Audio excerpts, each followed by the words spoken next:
y me decían que la tenía que invitar a la iglesia como para que sea mi verdadera amiga. Entonces yo, siendo preadolescente, la invité un par de veces porque había en estas reuniones especiales y demás. Ella me acompañaba, todo, pero también sin entender, acompañándome desde el vamos a hacer algo juntas.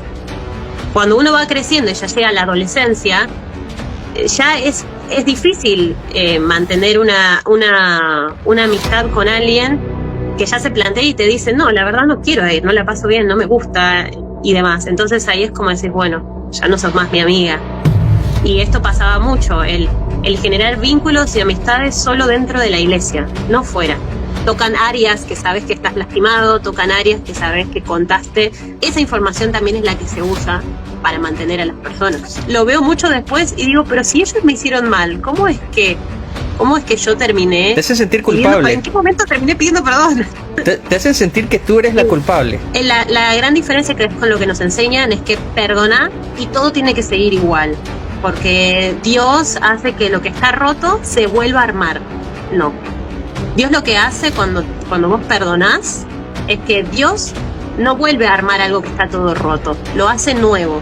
Lo que yo pedí en mi casamiento fue, por favor, no haga una prédica, porque yo tenía mucha familia que iba a ir, y familia que no son creyentes. Empezó a hablar, pero hablando del casamiento, empezó a hablar mal de los homosexuales. Y yo tengo mi primo que es homosexual y fue como, ay, pobre. Después empezó a tirar pero palos a todo el mundo, onda, todo malo. Entonces primero entré en una depresión muy fuerte desde esa área y luego desde el área de que me quedé sola, porque mi grupo de amigos eran todos de la iglesia. Yo los domingos, los domingos era mi día de que me la pasaba llorando. Ese era mi plan, levantarme a llorar y acostarme a llorar. Yo tenía mi rutina de ir a la iglesia o mi rutina de estar con el grupo de jóvenes, con mi grupo, y después de un día para el otro todo eso se terminó.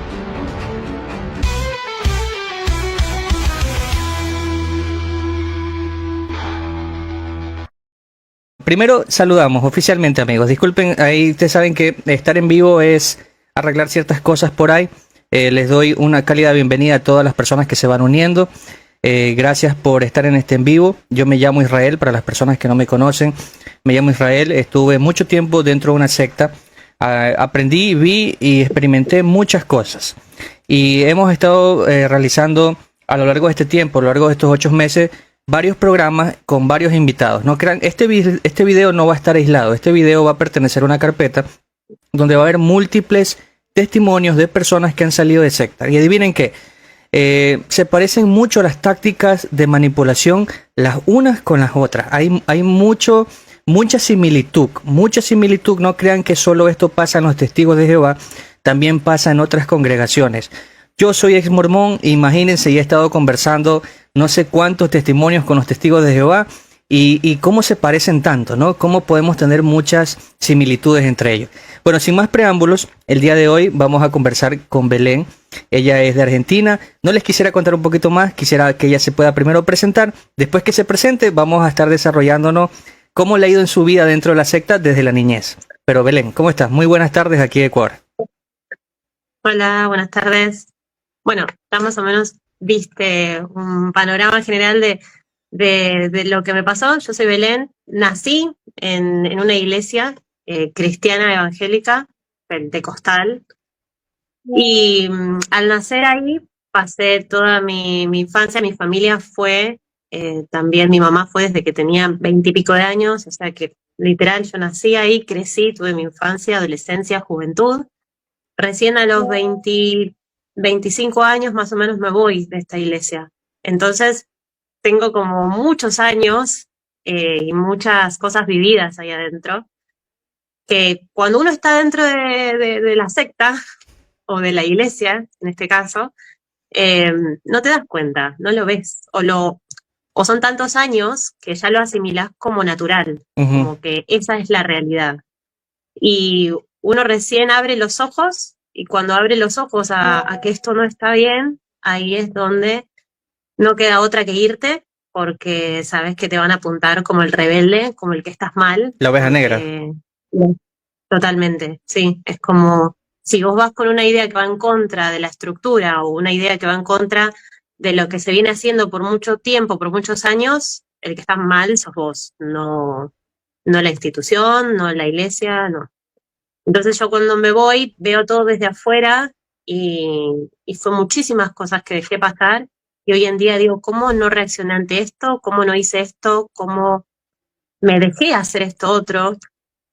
Pero la realidad es que hay mucha manipulación psicológica por detrás y mucha estructura que cuando sos un niño, al formarte por ese camino, ya es lo que conoces. Ujú, ujú. Mire, a todas las personas, ahorita recién se están conectando 22 personas acá con nosotros. Ujú. Uno no es que, como yo le he dicho antes, no es que uno se despierta y dice voy a pertenecer a una secta, ¿no? Hay un trabajo largo durante mucho tiempo que uno va siendo engañado. No es lo mismo entrar, como Belén dice, desde chiquito. Desde chiquito no es lo mismo entrar como cuando uno ya tiene 18 años, 20 años a una secta. Las experiencias son diferentes. Y me agrada mucho que tú hayas recibido esta educación, o sea, que puedas contar cómo es nacer dentro de una secta religiosa. Entonces, primero vamos a saber de qué secta estamos hablando específicamente. Porque hay diferentes tipos de sectas. Te cuento un poquito. Por ejemplo, los mormones son una secta de tipo ocultista y tienen otras maneras y tienen diferentes perfiles. Ellos buscan personas con capacidad económica para que puedan pagar diezmo. Por ejemplo, los testigos de Jehová son una secta de tipo destructiva, porque incluso hasta suicida, porque tú sabes lo de la sangre, ellos se cree que son mártires. Hay otras sectas por ejemplo, de tipo sexuales, como la secta, es que no puedo decir esta palabra, pero son los hijos de Dios, algo así, que se encarga es como tiene el ámbito muy sexual, utilizaba mucho a las mujeres. Entonces hay diferentes tipos de sectas, hay sectas carismáticas también. Entonces más o menos quería saber si podíamos saber el nombre o de repente cómo se categoriza religiosamente, porque hay bastantes movimientos. No sé si no sé si específicamente te puedo decir una categoría, pero lo que pasa, algo de los ejemplos que diste es esto de buscar gente económicamente, que esté económicamente bien como para dar el diezmo y demás. Ujú. Esto sí sucede en las iglesias, en todas las iglesias cristianas evangélicas se pide un diezmo. Entonces vos sabés que sea donde sea que trabajes o no trabajes o como sea, vos tenés que darle a Dios esta parte de tu sueldo. Y esto se ve muchísimo. Esto pasa no solamente en esta iglesia que fui, sino en todas las iglesias cristianas evangélicas, todas piden un diezmo y no solo diezmo, que es lo obligatorio, sino también ofrenda o hay otros Primicia. nombres también, como siembras, primicias y demás.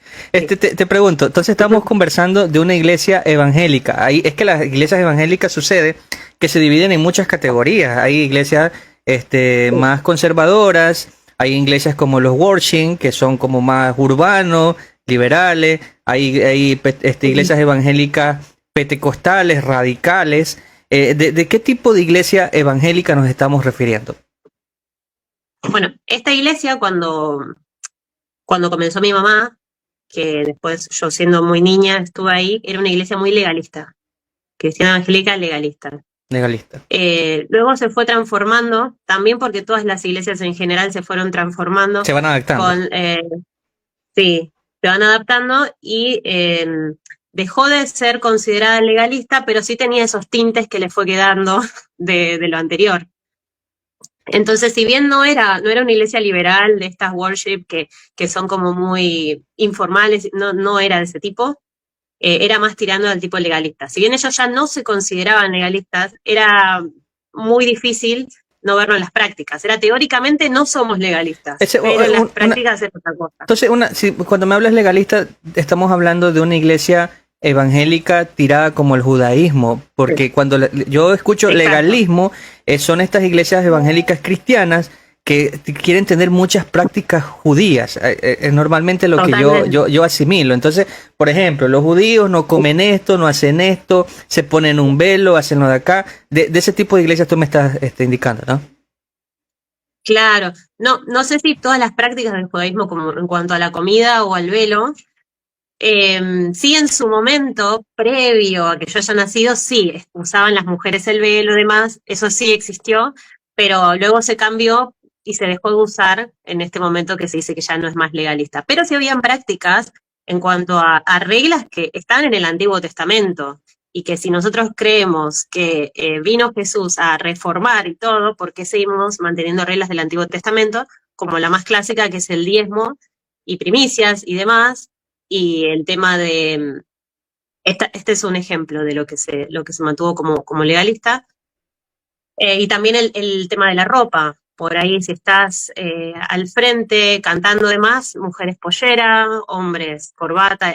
El clásico también que está dentro del legalismo de cómo vestirse. Un código hay un código de vestimenta, me estás hablando. O sea, ya estamos hablando de algunos comportamientos sectarios. Dame un momentito. Un saludo, sí. amigo Pimo Ninja, ¿cómo estás? Te voy a poner, hazme un favor, déjame ponerte acá, te voy a poner como moderador,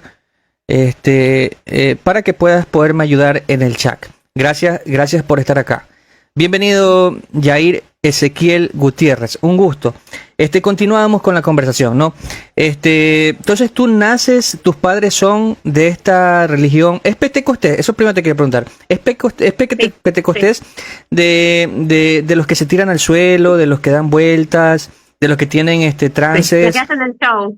Hacen el show. Sí. Hoy ahí vamos a hablar un punto muy importante, porque los que hacen show son los que más son como para destacar. Es como algo muy raro, sí. Este tipo de cosas.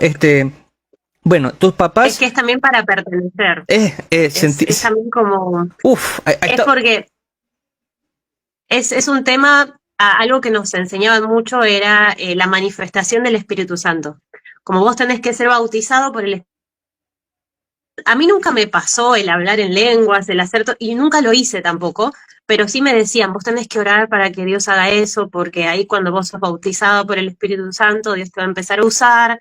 Y entonces muchos, la realidad es que lo hacen como show para que digan, mira, Dios lo está usando, el Espíritu Santo lo bautizó, y luego ocupar otros cargos porque ya estaban siendo elegidos por Dios, ¿entendés?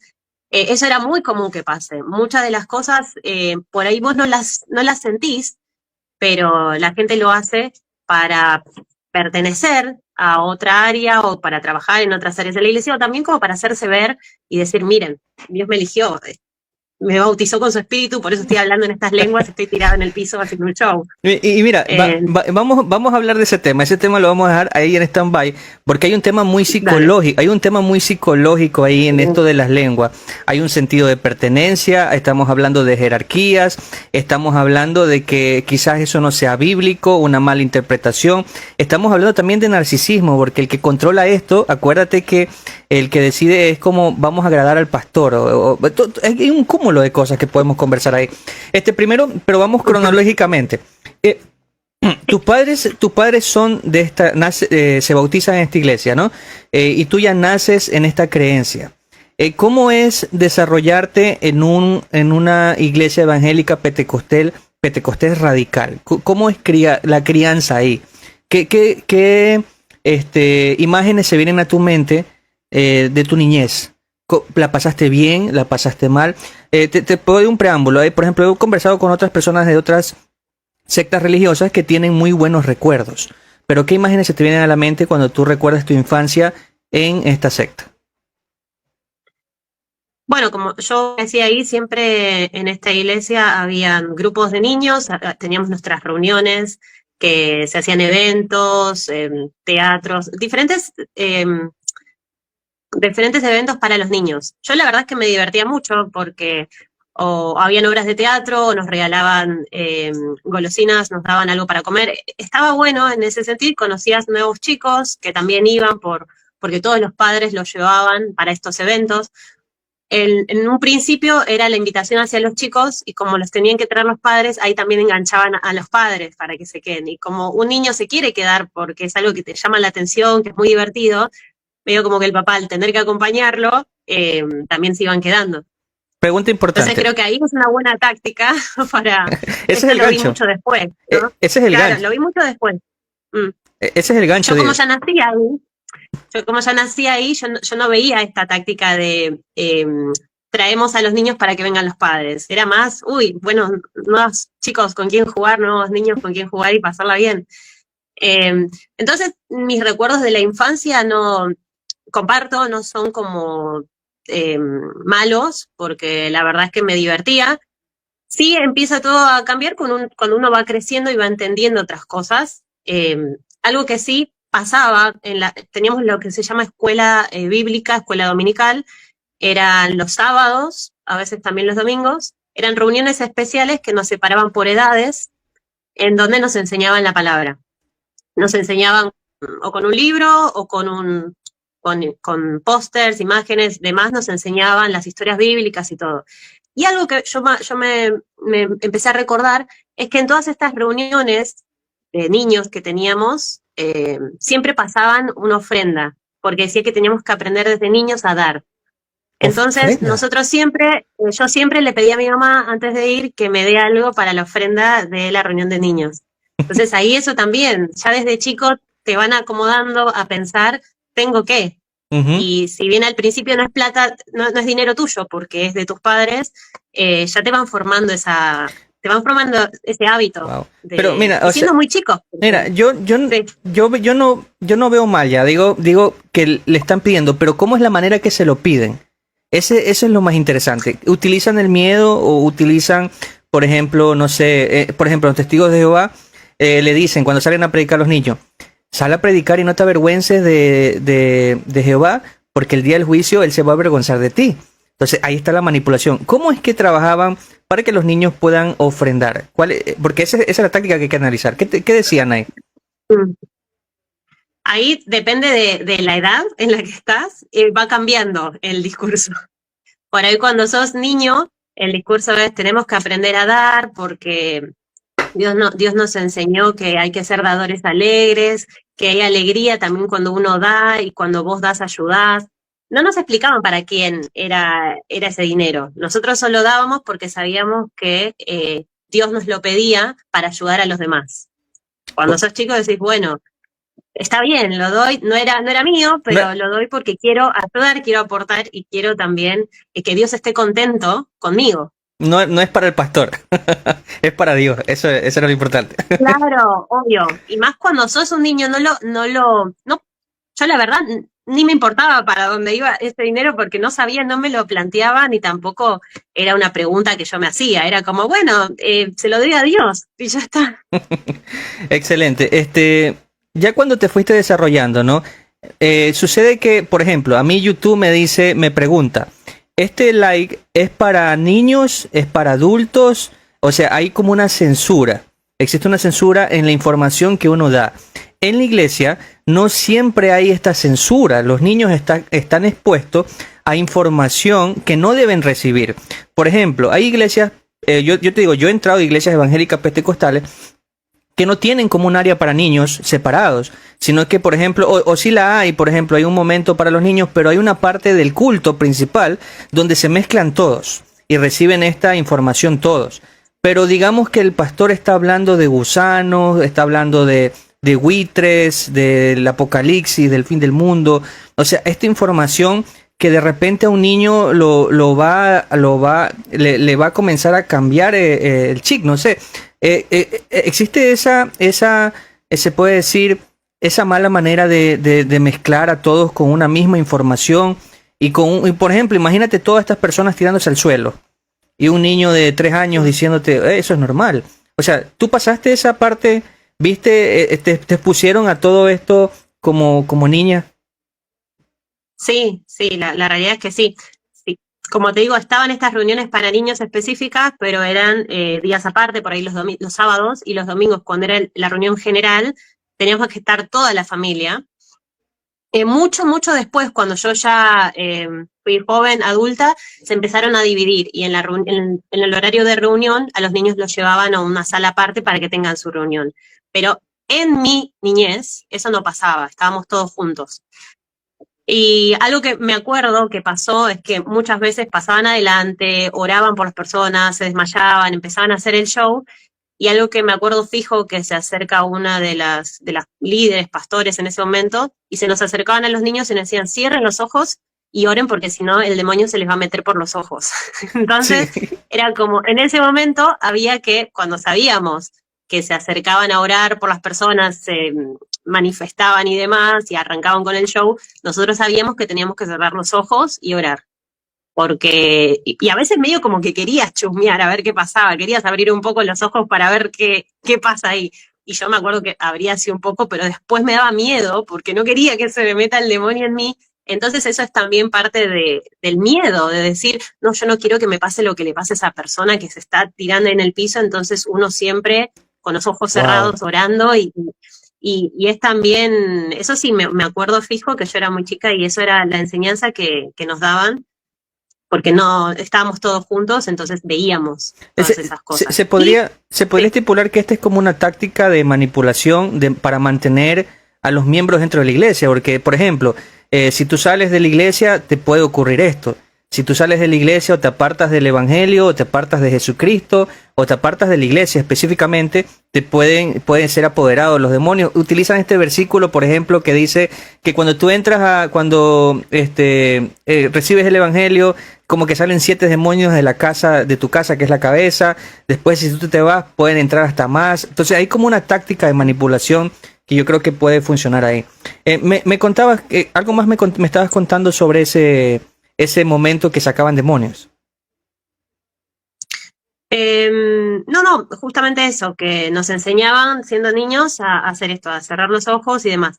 Tiempo después, cuando yo ya crecí, soy joven, empieza a modificarse, como te digo, la iglesia, pasé tantos años ahí que pasaron estas modificaciones de decir, ya no hacemos esto, ahora hacemos esto, y sí se empezaron durante las reuniones a los niños se los llevaba a otra reunión aparte, en donde les enseñaban de nuevo la palabra o hacían juegos o algo, mientras estaba la reunión general, en donde, bueno, estaba el pastor dando la palabra a toda la iglesia y después al final hacían esto de orar y demás.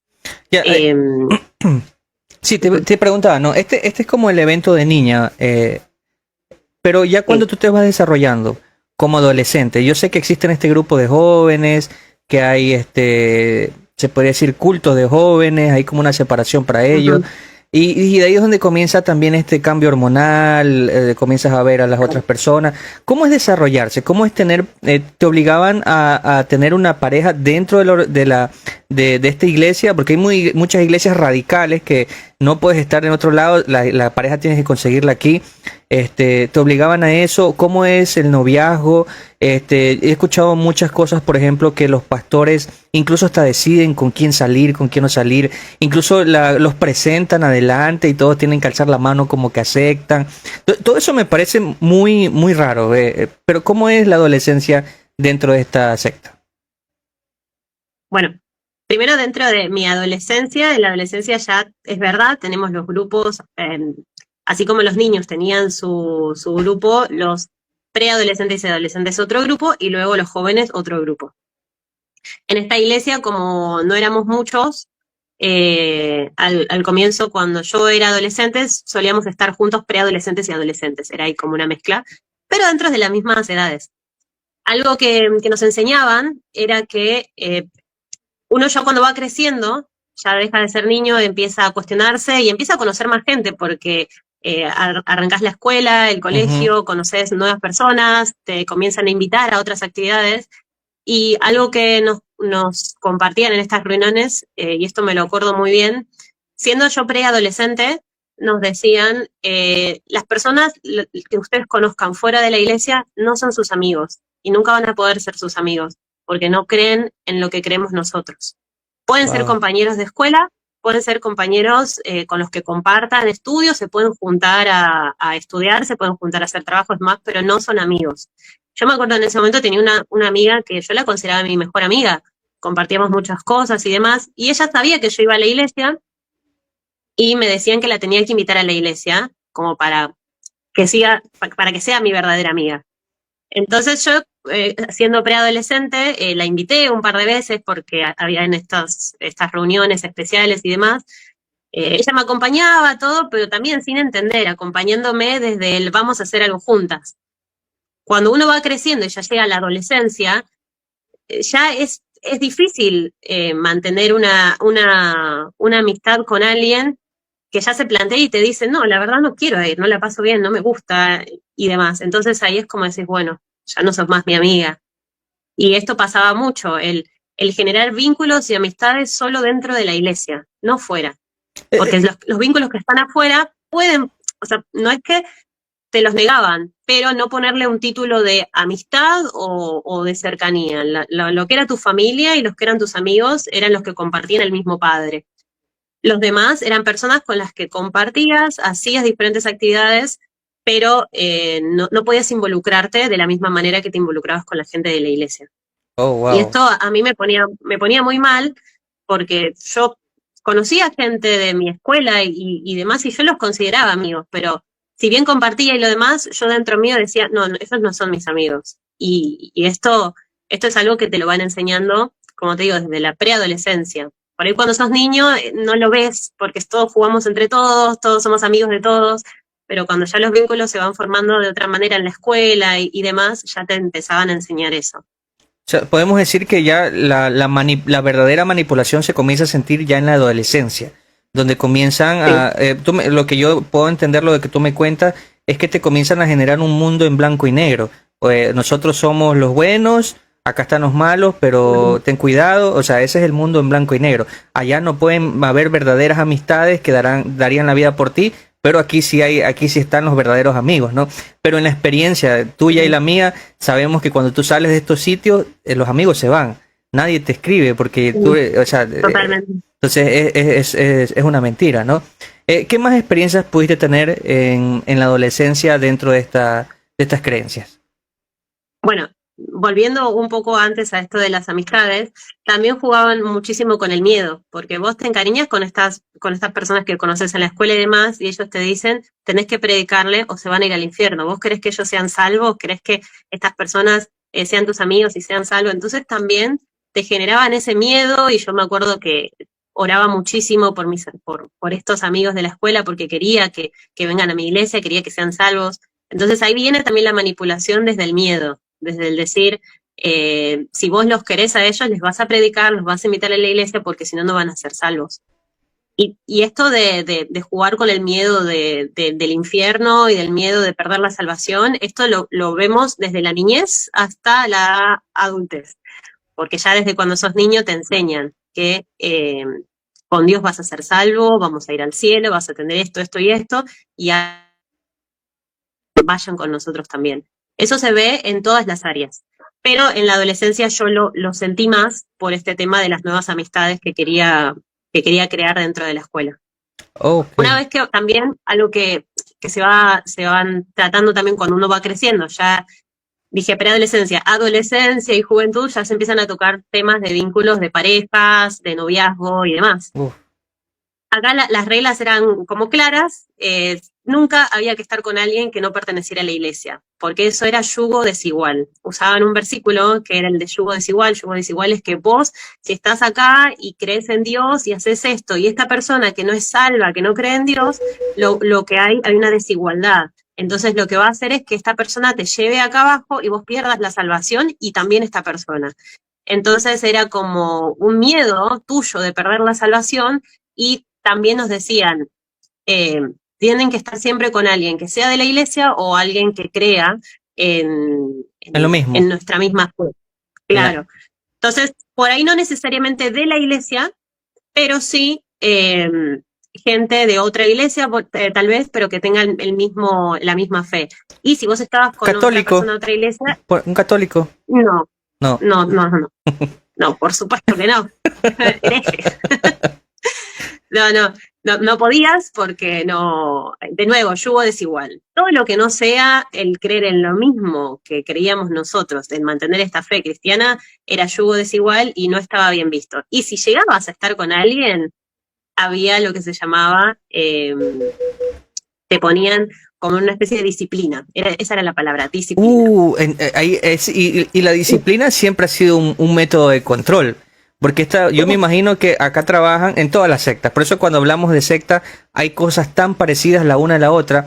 Y una de las cosas que yo he podido asimilar y aprender dentro de la secta es que siempre trabajan con el premio y la disciplina, o sea, el premio y castigo, Sí. o sea, te premiamos si tú te haces esto y los premios son, bueno, estás viniendo a la iglesia, estás orando, te estás tirando al suelo, estás haciendo el show, te vamos a premiar. Entonces, ¿cuál es el premio? Bueno, te asignamos, no sé, al grupo de alabanza, te asignamos a liderar tal grupo, entonces le das también sentido de pertenencia.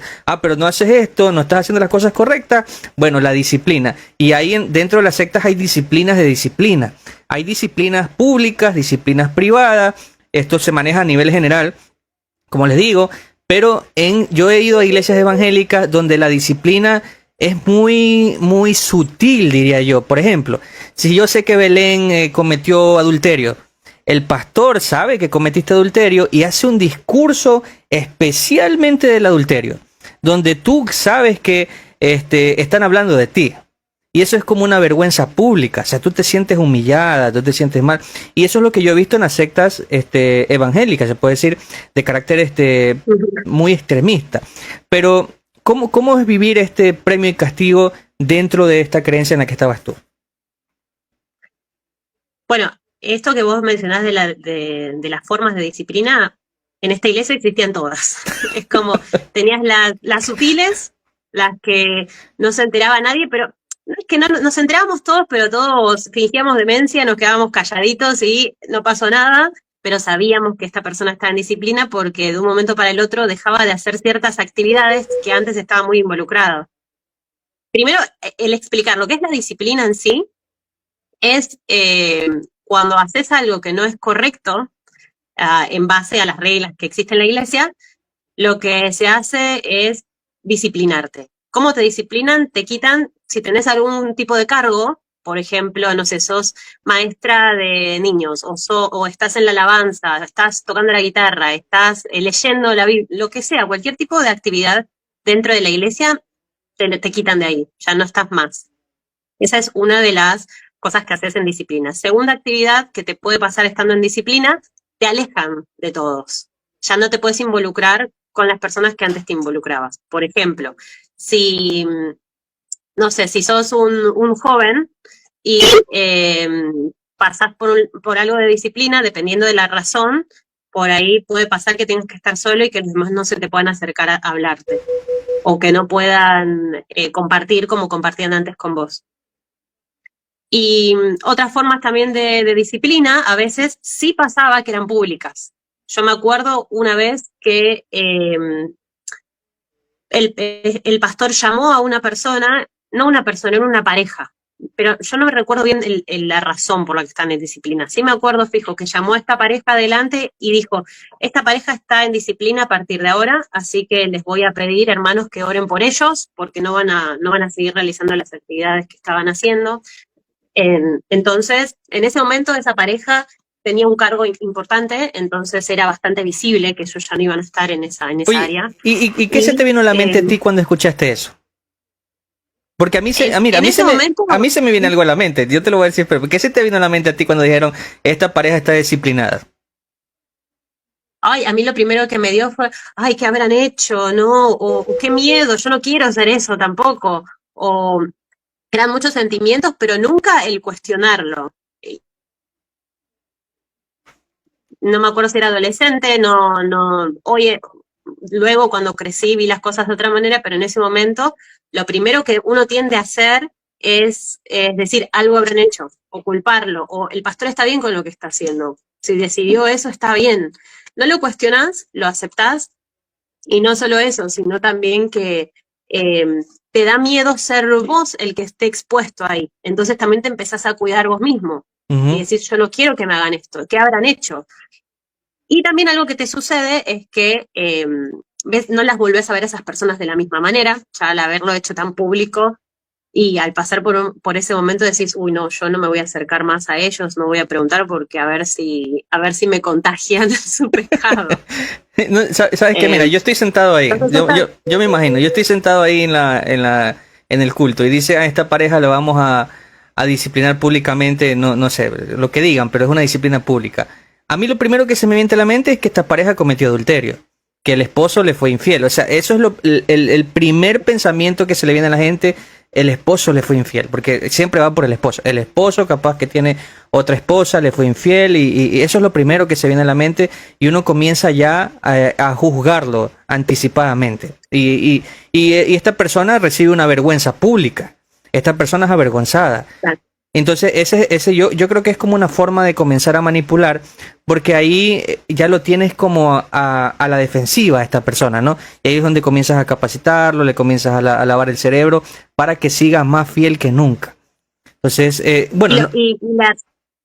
Pues sí, perdón, sí. algo que decís es que esto es verdad porque luego de que hayan hecho público esta disciplina, todas las prédicas a partir de ese día eran todas relacionadas a, como decís, a la infidelidad, eran relacionadas a sanar la pareja, eran relacionadas a sanar la familia, que Dios hace todo nuevo, todas estaban relacionadas a algo que era obvio que era lo que había pasado, porque siempre que había un problema, las prédicas están enfocadas a eso, siempre. Las prédicas siempre eran una forma de manipulación también, porque trataban temas específicos que habían sucedido en la iglesia y que querían hacerlo público. Y esa es otro tipo de forma, un poco no tan expuesta, pero sí ahí escondida de manipular.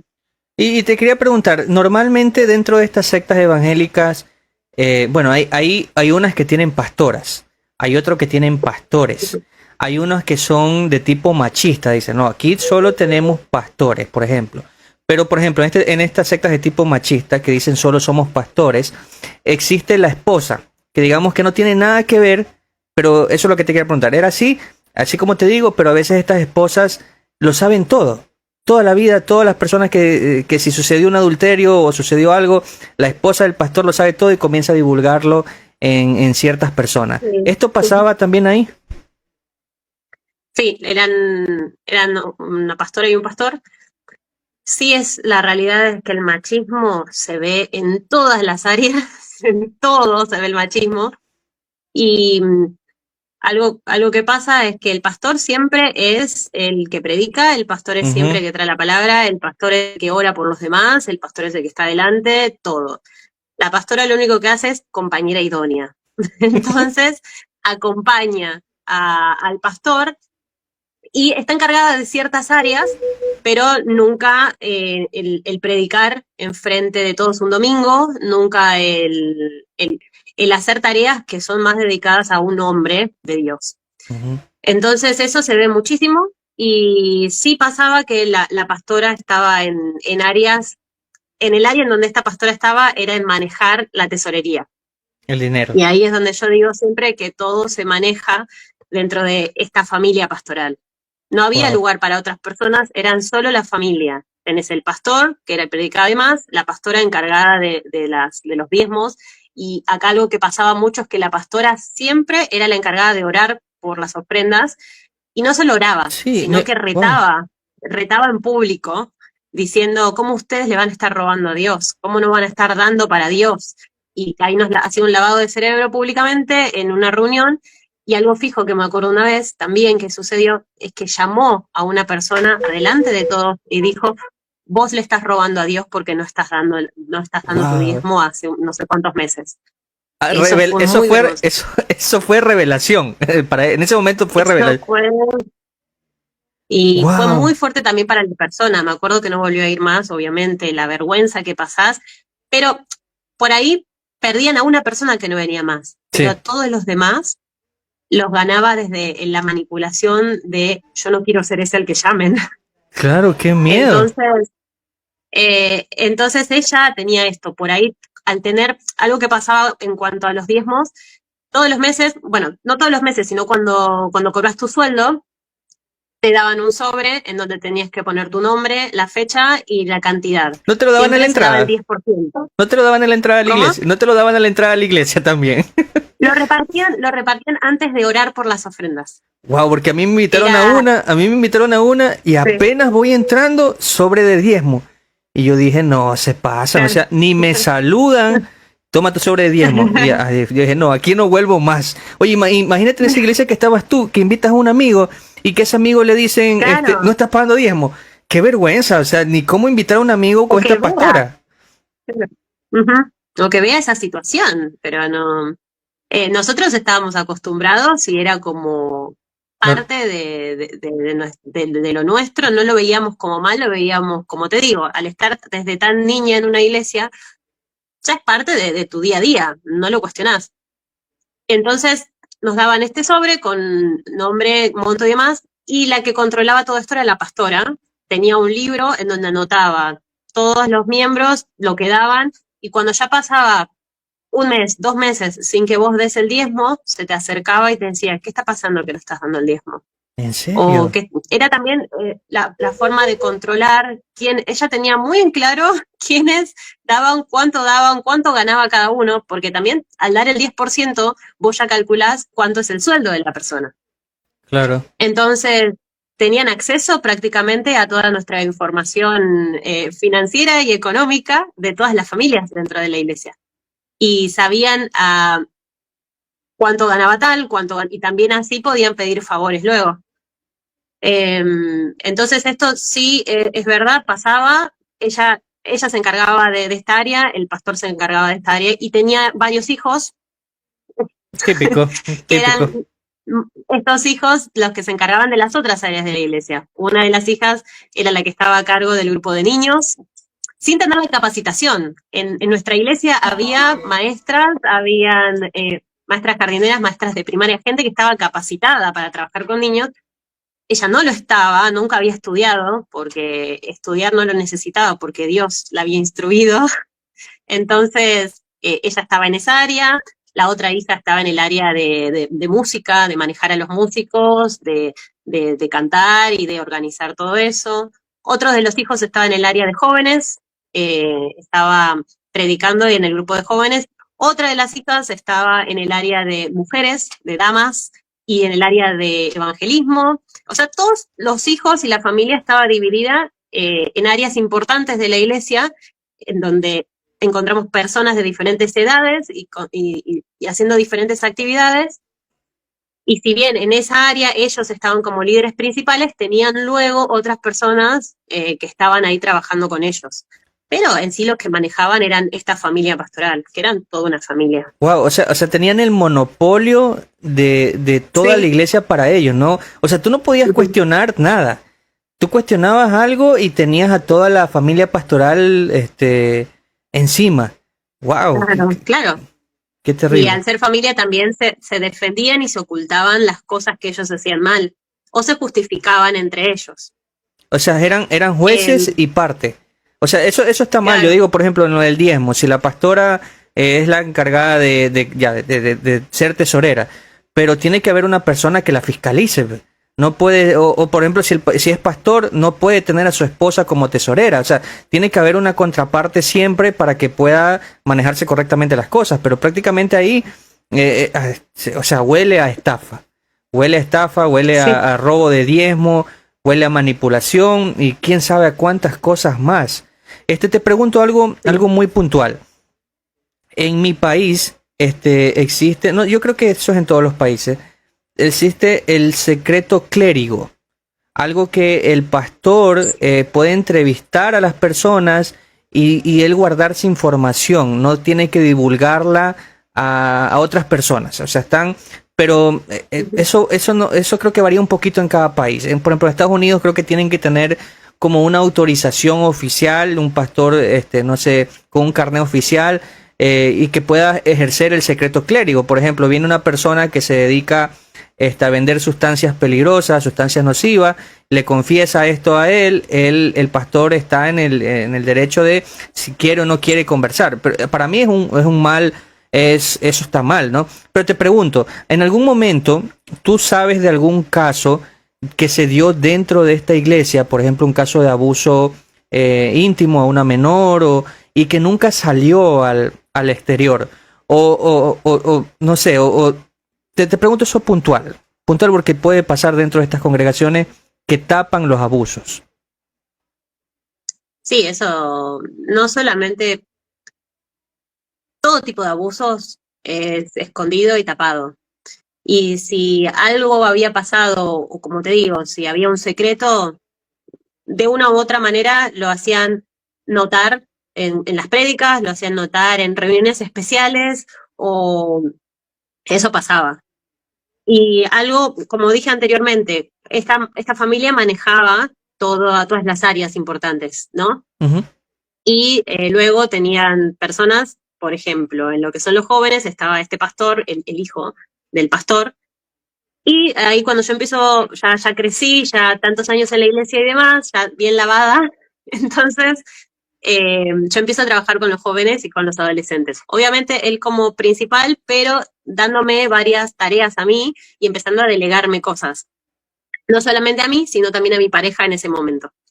¿Qué edad tenías ahí? ¿Qué edad tenías ahí? Y yo habré tenido 22, Ok, más o menos. antes que nos pasemos a ese puntito, Sí. sí, discúlpame que te interrumpí ahí para quedarnos ahí en la edad de los 22. Hay una pregunta muy importante. En estas iglesias se habla de pornografía, que la pornografía es mala, que todo ese tipo de cosas, y esto va mucho siempre, este mensaje va dedicado mucho a los jóvenes y a las jovencitas. Pero sucede de que a veces hay pastores abusadores que tienen entrevistas personales con los niños, perdón, con las jovencitas y con los jovencitos. Les saben preguntar preguntas específicas, por ejemplo, si tú te tocas, si tú has visto esto, cuándo lo hiciste, si tienes un novio, te besaste con lengua, que te tocó. ¿Tú tuviste en algún momento alguna entrevista o el pastor te preguntó este tipo de cosas en la oficina? ¿O tú sabes de algo que se manejó dentro de esta iglesia?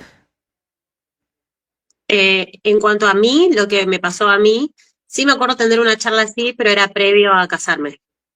Que es como una preparación previa a que te cases, en donde te hacen preguntas, te quieren como explicar cómo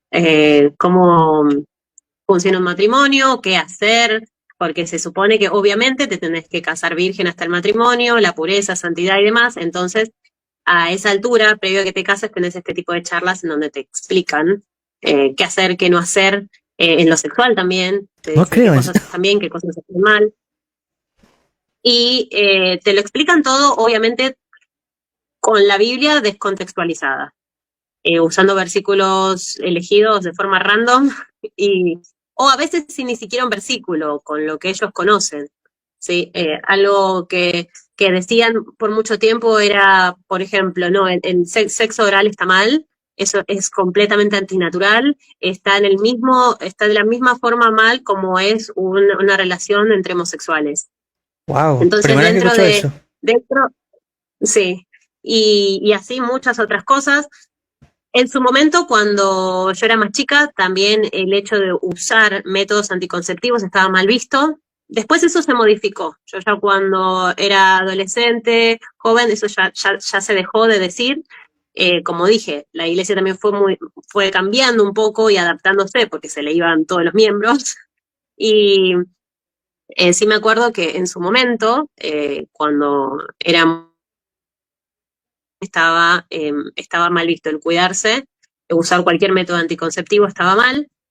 Y, y también me acuerdo una vez que, esto me lo contaba mi mamá, que ella, una vez que yo tengo un hermano, somos dos, y ella me decía, yo me acuerdo que tuve una charla con la pastora porque yo no quería tener más hijos. Entonces le dije le comenté que me quería empezar a cuidar y que quería ponerme el DIU.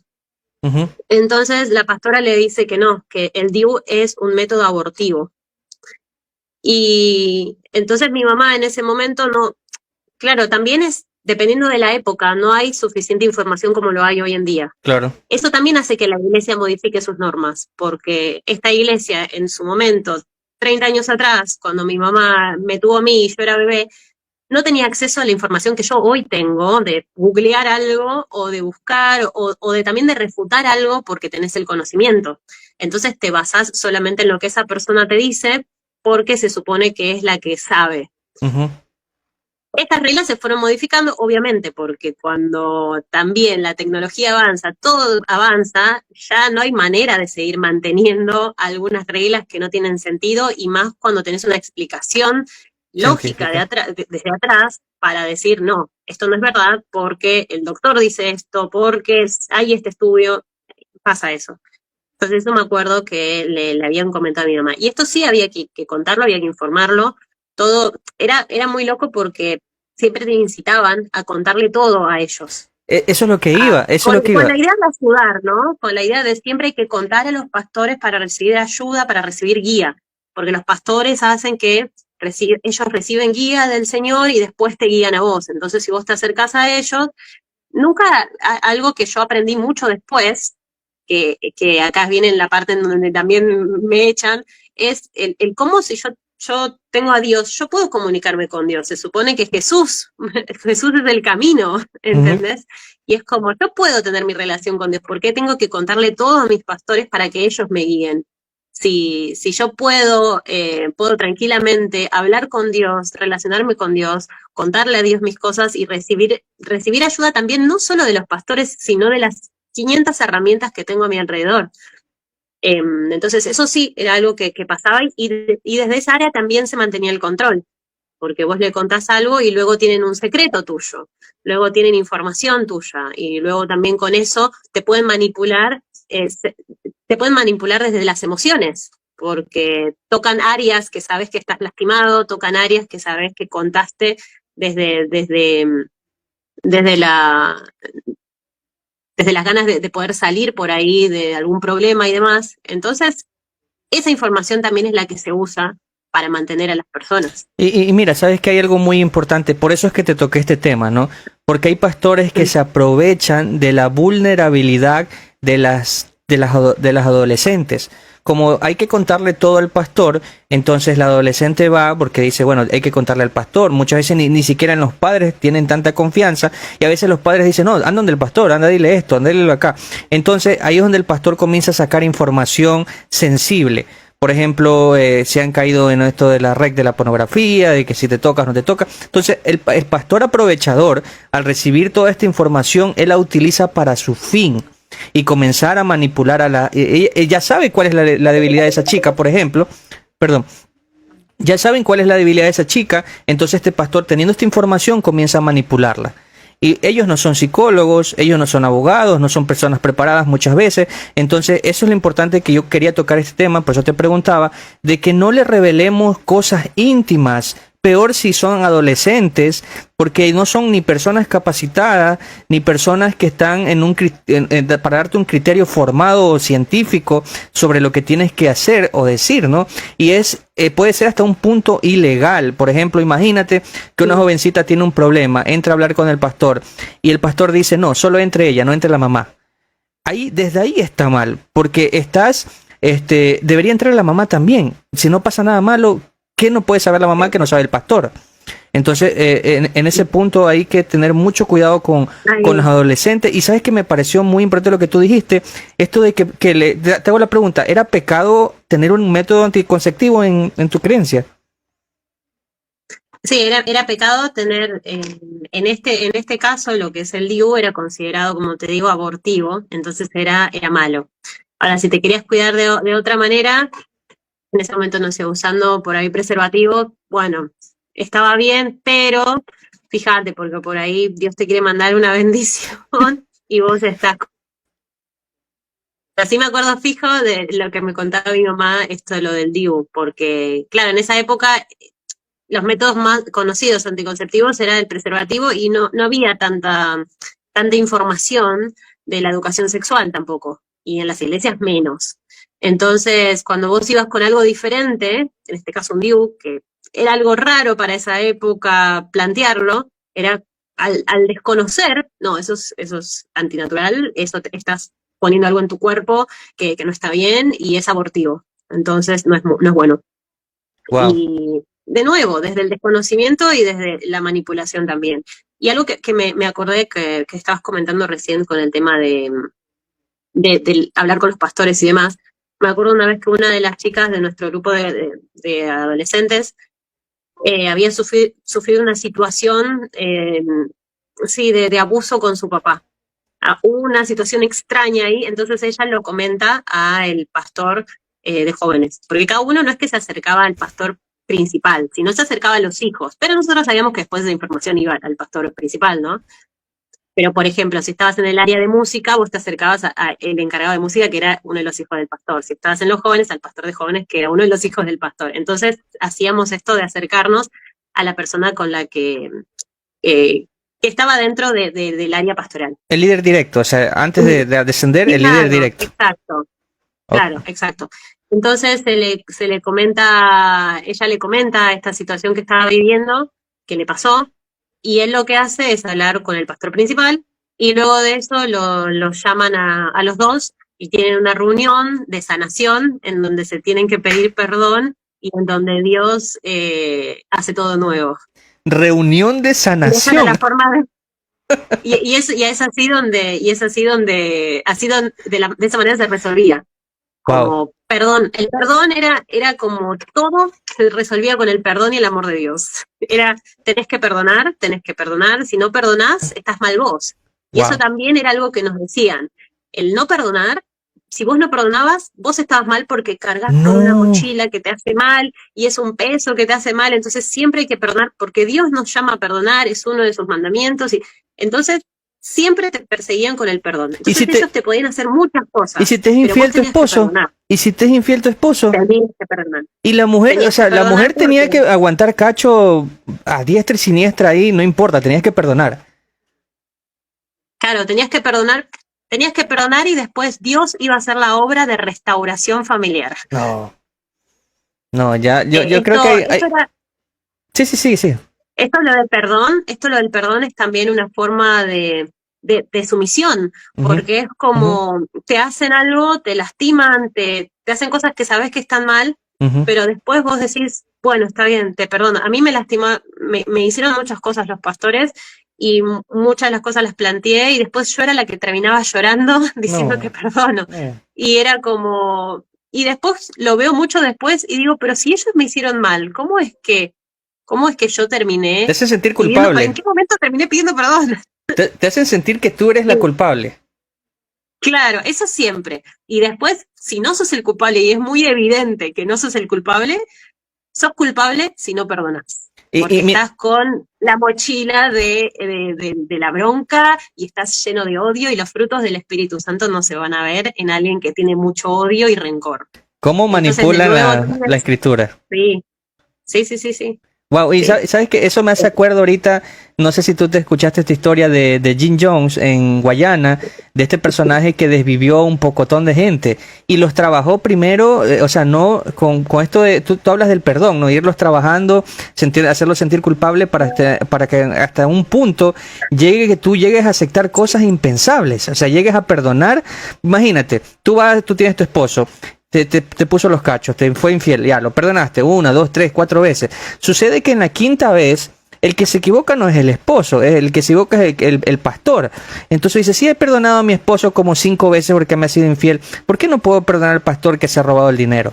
Entonces ya van trabajando con la manipulación y me hice acordar esta historia en Guayana con Jim Jones, que él lo que hacía era hacerles beber una bebida que no era para desvivirte, sino que era agua, los levantaba en la noche, entonces los iba preparando mentalmente hasta llegar el punto donde realmente sí los desvivió a todos. Entonces se ve que hay una preparación, por eso que yo les digo, amigos, cuando comenzamos el live, no es que uno se levanta a una secta y dice voy a entrar a una secta, no, es que uno entra a uno de estos grupos y lo comienzan a manipular poquito a poco hasta poder llegar a un punto donde uno toma decisiones que dice, wow, o sea, ahora que estoy afuera, ¿cómo pude tomar esa decisión? Y es porque te están manipulando de pedacito en pedacito. Claro. Ya sucedió en Guayana, las personas no son locas como dice, ay, hoy me voy a desvivir porque esta persona me lo dijo. No, él vino trabajando, los despertaba en la madrugada y le decía, toma, bebe esto, pero era agua. Y así hasta que ya bebieron otra cosa y se fueron para el cielo. Bueno, entrábamos en esta, yo te había interrumpido en esta parte que tú tenías 20 años, me estabas contando. Sí. Y porque te quería comentar algo que tiene que ver con esta manipulación y el de perdonar y demás. Yo por muchos años estuve en pareja y perdoné muchas cosas. Y luego cuando me voy a la iglesia, arranco con la psicóloga y demás, ella me dice, fíjate que vos perdonaste porque te enseñaron eso desde chica. Entonces te enseñaron a aceptar eso. Y después el decidir separarme fue muy traumático también, porque fue la misma forma de trauma de separarme e irme de la iglesia. El estar acostumbrado a soportar, al perdonar, al decir, bueno, pero Dios va a hacer todo nuevo, y tener eso en la mente es lo que también te condiciona todas tus relaciones, no solamente relaciones dentro de la iglesia, sino relaciones fuera y relaciones con personas, porque ahí es donde empezás a ser sumiso no solo ante el pastor, sino ante otras personas que se pueden aprovechar de vos, y en este caso, en mi caso, mi pareja, mi expareja. Wow, Y wow. ahí es donde también hoy en día lo veo desde atrás y digo, ¿cómo soporté esto en una relación? ¿Cómo me dejé hacer esto? ¿Cómo no hice esto? Y es porque también fue una construcción que se fue haciendo dentro de la iglesia la que formó mi carácter. ¿Verdad? Y entonces ahí esa manipulación no solamente afecta en un área de tu vida, sino que te afecta en completo. Wow, mira, tengo una pregunta acá en Y, el chat para ti. sí, Amigos, ujú. me he olvidado decirles a todas las personas que no están suscritas, suscríbanse, activen la campanita. Al finalizar este video voy a poner el link de TikTok de Belén para que puedan conversar con ella. Veo aquí en el chat, no sé si creo que no lo puedes ver, pero hay Ahí sí lo puedo ver. un montón de preguntas que hay aquí que te dicen de qué religión es ella, que por qué, que yo tengo un pastor que no es así. Pero una que me llamó la atención ahorita, estamos 41 personas conectadas aquí ahorita, dice, entonces, ¿cuál es la diferencia con el perdón que enseñó Jesús? Ujú. Ok, eh, Dios enseña a perdonar, Jesús enseña a perdonar, pero hay algo que tenemos que tener en cuenta, que toda situación tiene una consecuencia, toda acción tiene consecuencia. Ujú. Uno puede perdonar, pero también tiene que hacerse cargo de la consecuencia que generó eso que hizo.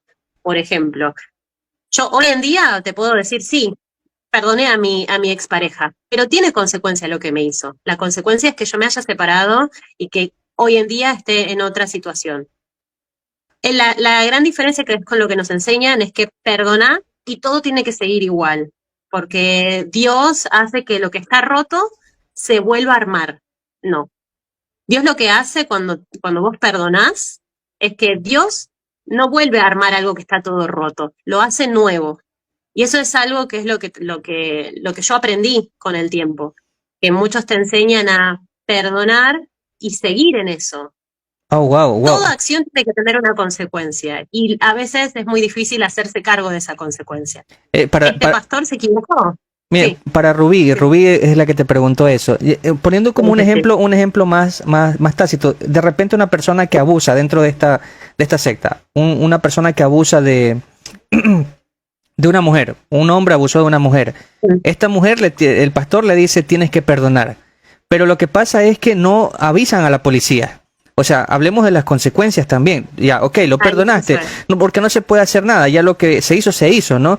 Ya, ok, lo perdonaste o no lo perdonaste. Eso ya depende de cada persona. Pero no podemos dejar que las consecuencias no se haga nada. O sea, hay que avisar a la policía, hay que reportarlo. No es que solo ya es perdona y olvídalo. Pero yo creo que esa es una diferencia entre perdonar, como enseñó Jesús, ¿no? Ya, ok, lo perdonas Mm, como tú quieras personalmente, como tú te sientas personalmente, eso es una decisión personal. Pero como los testigos de Jehová, por ejemplo, hay abusos, pero no reportan a la policía. Eso es lo que pasa. Incitan claro. a los miembros a que no cuenten, que quede, porque el nombre de Jehová puede ser manchado. En las iglesias, en todas las sectas también dicen, abusan, pero no divulguémoslo. Eso es lo que pasa en estas iglesias, ¿no? Entonces, estábamos Ujú. conversando esto te hacía esta preguntita que decía Rubí. Muchas gracias, Rubí, por comentar. Gracias. Activa la campanita y suscríbete para que podamos conversar más seguido. Que nos quedamos en esta de que tenías 20 años. Discúlpame por interrumpirte. Está bien. Bueno, entonces a los 20 yo ya empiezo a involucrarme más en lo que son las reuniones de jóvenes. Me involucro más en la iglesia porque yo al estar tanto tiempo te empiezan a tener más confianza también los pastores y demás, porque ya saben que te formaron desde bebé, ¿sí? Desde chiquito, entonces ya estás bastante bien formado dentro de su estructura. Entonces empiezo a trabajar con los jóvenes, empiezo a dar la palabra, empiezo a realizar actividades, todo. Obviamente todo siempre con supervisión de los pastores, nunca es como que te manejas completamente solo. Y el grupo de jóvenes empieza a crecer. empiezan a venir muchos chicos, muchos jóvenes, y la manera en que nosotros en ese momento con mi pareja dábamos la reunión y nos manejábamos dentro de una informalidad que, si bien respetaba las reglas de la palabra y demás, no era lo mismo que una reunión de domingo muy estructurada. Entonces empezaron a venir muchos chicos, muchos jóvenes, y todo se empezó la iglesia se empezó a llenar de muchas nuevas ideas, de nuevas cosas que estaban buenas, estaba todo muy lindo, pero sucedía que estos jóvenes, no solamente jóvenes, empezaron a dividir los grupos, como éramos tantos, y también se hicieron grupos de preadolescentes. En estos grupos de preadolescentes, mi hermano quedó a cargo también, que trabajamos en equipo, porque, de nuevo, los dos, desde muy niños en la iglesia, y nos llevamos solo un año, entonces estamos dentro de la misma edad. Y yo soy docente, mi hermano también es profe, entonces teníamos las herramientas para trabajar con niños porque era lo que hacíamos y lo que estudiamos y para lo que nos preparamos. Entonces eso también nos dio otras formas de organizarnos de las que ellos no estaban organizados ni formados. Hacíamos planificaciones, hacíamos eventos, hacíamos cosas, no solamente involucrando la palabra, sino también usando herramientas que habíamos aprendido mientras estudiábamos. Un tema didáctico, había un tema didáctico, claro. una forma de organizarse diferente a la que ellos ya estaban acostumbrados. Y sí, totalmente. Y también nuestra forma de manejarnos. Eso despierta envidia también dentro del círculo jerárquico. Claro. Eso es muy, muy común dentro del círculo jerárquico porque, digamos, si la familia pastoral administra todo y de repente te pusieron a ti ahí, ya comienza a despertar envidia porque tú estás haciendo unas cosas como de manera diferente y quizás mejor. Y ahí es donde, ¿y qué pasaba? No solamente se veía que estaba todo mejor, sino que venían nuevos jóvenes y demás, y también mi manera de... Pasaba algo es que siempre cuando son jóvenes, adolescentes, se le acerca a uno a preguntarle dudas, a contarle cosas, a intentar buscar soluciones ante ciertos problemas que ellos están pasando y que por ahí yo con mi edad un poco más grande los podía ayudar.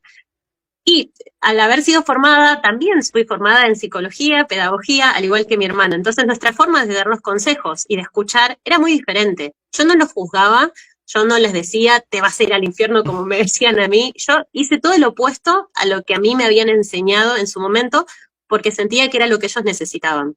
Y también me basaba en lo que decía la Biblia, porque yo también en ese momento empecé a estudiar en un instituto bíblico, porque quería saber más, y el que yo ya estaba manejando para ese momento hizo que sí, se despierta envidia y los pastores empezaron a decir, ¿por qué no vienen a nosotros en vez de ir a ellos? ¿Por qué ya no nos están contando a nosotros? Entonces nos empezaron a decir, todo lo que ellos les cuenten a ustedes, nos tienen que contar a nosotros ustedes después. Wow.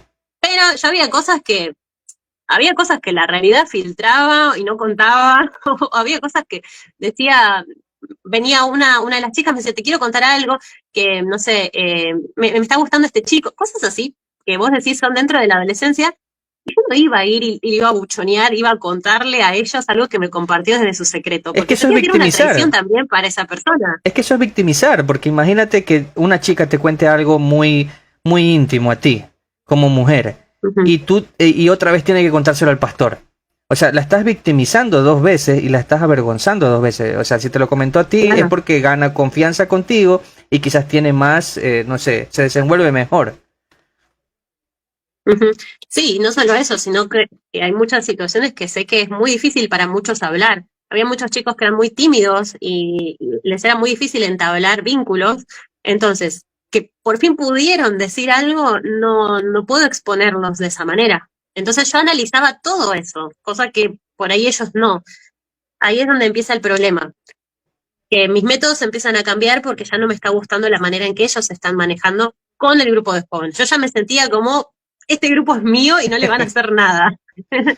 Entonces, así como teníamos estas reuniones de jóvenes, también ellos eran parte de las reuniones principales y demás. Y empezaron a tratarlos de cierta manera, empezaron a decir cosas de cierta manera que ya no me empezaron a gustar, no me gustaba, un montón de cosas ya me dejaron de gustar y me empezaron a molestar. cosas que antes yo no las planteaba y no me molestaba, ahora empecé a cuestionar. Pero empecé a cuestionar también porque mi conocimiento empezó a crecer y yo empecé a buscar más también. Digo, ¿por qué estamos haciendo esto? Voy a buscar por qué. ¿Por qué? ¿Dónde viene esto? Algo que pasaba era que, por ejemplo, no sé si en otras religiones pasa, el de la Santa Cena, Ujú, ujú, que es nosotros, depende de la iglesia, se hace a veces una vez al mes, a veces 2 veces al mes. En nuestra iglesia era una vez al mes. Entonces era una vez al mes en donde se compartía la Santa Cena. Te daban ujú, un vasito de vino con un pedazo de pan y era como para recordar a Jesús y demás, etcétera. Entonces era como en una reunión de domingo, siempre el primer domingo de mes era Santa Cena. ujú. Algo que sucedía es que si vos justo, no sé, la semana anterior te habías peleado con alguien, o si vos justo estabas en disciplina por algo, o lo que sea, ellos te prohibían tomar Santa Cena. Entonces también era exponerte, porque vos sabés que cuando pasaban las cosas de Santa Cena, y cuando no te las pasaban a vos, vos ya veías, ese está en disciplina, o ese está en pecado, por eso no está tomando Santa Cena. Wow. Oye, pero Y eso genera era una trauma. manera también. Pero eso genera Sí, trauma. Eso genera cuando, porque claro. yo lo pasé también, o sea, no es que yo no lo tomé, yo al lado, cerca mío, había una chica que pasó la Santa Cena y no la comió, y uno lo primero que se viene a la mente cuando es joven, uy, seguro se acostó con alguien, seguro, si es una pareja casada, seguro fueron infieles, o sea, eso es lo primero que se le viene en la mente socialmente, ¿no? Y eso genera como un trauma porque te expone a que todo el mundo te mire y te da vergüenza. O sea, tú no lo haces, ya está bien, Claro. y sientes vergüenza. Y a lo que ya está listo el trauma, ahí es donde comienza la manipulación a entrar más fácilmente. Ujú. Bueno, es ahí donde esa es una de las cosas que yo empiezo a cuestionar primero. Entonces me acerco y digo, ¿por qué está mal tomar Santa Cena? En la Biblia no hay ningún momento en donde se dice que no se puede tomar Santa Cena. Entonces les pregunté, ahí arrancó mi etapa de preguntar todo, pero yo no les preguntaba en modo de generar discordia, no, mis preguntas siempre eran para saber, porque yo digo, ¿qué hago si uno de los chicos me pregunta a mí? Ujú. ¿Qué respondo? Si yo no tengo esa respuesta todavía. Entonces me acercaba y decía, ¿por qué está mal? No, digo, pero la Biblia no dice eso. No, pero te daban excusas o maneras o formas que no tenían sentido. Y así con muchas prácticas dentro de la iglesia, que las empezaba a cuestionar y ellos no sabían ni siquiera darme el por qué. Pero la realidad es que cuando te empezás a cuestionar cosas, no les gusta nada porque ahí es donde vos te empiezan a ver como si estás cuestionando es porque te estás revelando ante la autoridad puesta por Dios, Y, y que son sabe- los pastores. y sabes que hay algo muy importante acá de la forma como manipulan, ¿no? En esto de la Santa Cena. Y voy a leer dame un momentito. Ya te Sí. pongo Pimo Ninja de moderador. Discúlpame, ya te había puesto. Si puedes comentar de vuelta, yo te pongo acá. Creo haberte puesto como moderador. Discúlpame si no lo hice. Hablamos de la Santa Cena, ¿no? Dentro de la Santa Cena, según las escrituras, ¿no? Todos podían tomarla, o sea, no es que Claro. no hay un versículo específico que digan que no lo puedes hacer. Yo recuerdo que incluso en la cena del Señor, hasta Judas la comió, y Judas ya había cometido pecado, o sea, él ya había cometido el error, Ujú. y Pedro, todas esas personas tenían muchos defectos, muchos errores. Acordémonos que incluso Pedro le cortó la oreja a uno que intentó atrapar a Jesucristo.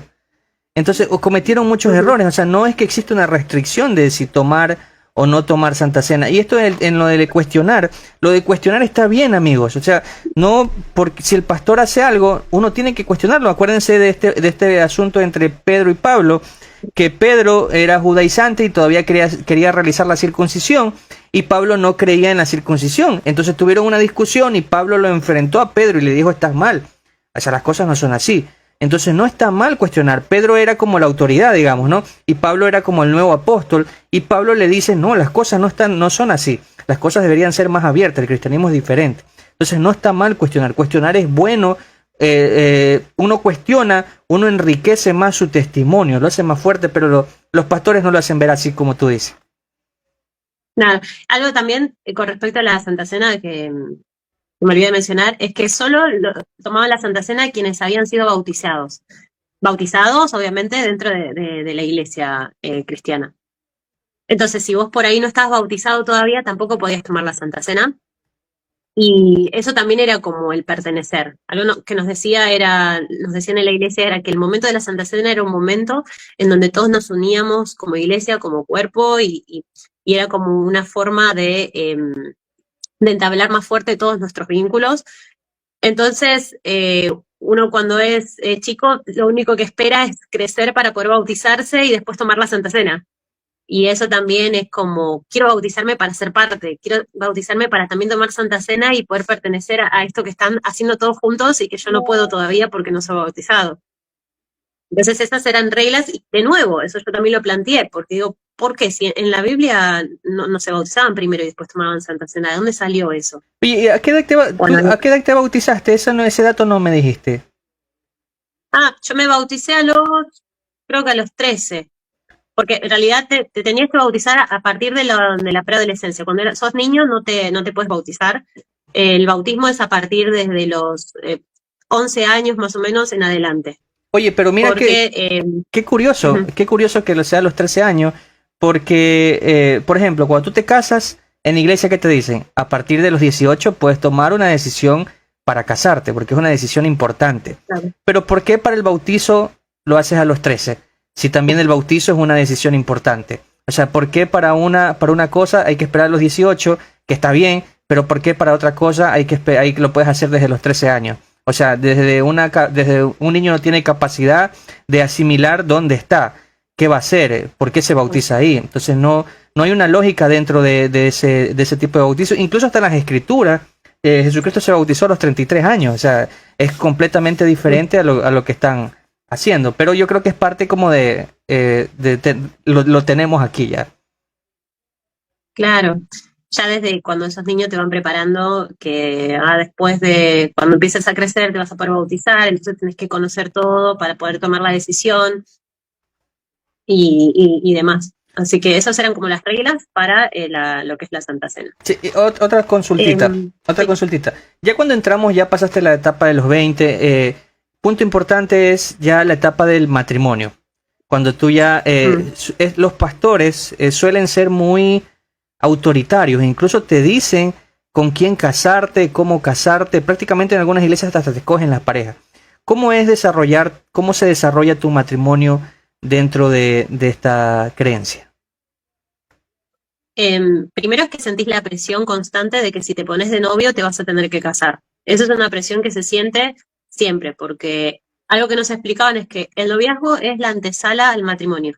Ujú. Entonces vos sabés que si te pones de novio con alguien, sabés que te vas a casar con esa persona. Eso por el principio. Algo que sí pasaba es que vos te pones de novio con una persona, te llaman adelante y dicen, esta pareja se puso de novio, y oran por vos y demás. Como también una forma de exponer. Es una forma de exponer, pero ellos decían que era una forma de bendecir ese noviazgo. Y yo me puse de novia con una persona que estaba dentro de mi iglesia. Ujú. Entonces hacían eso.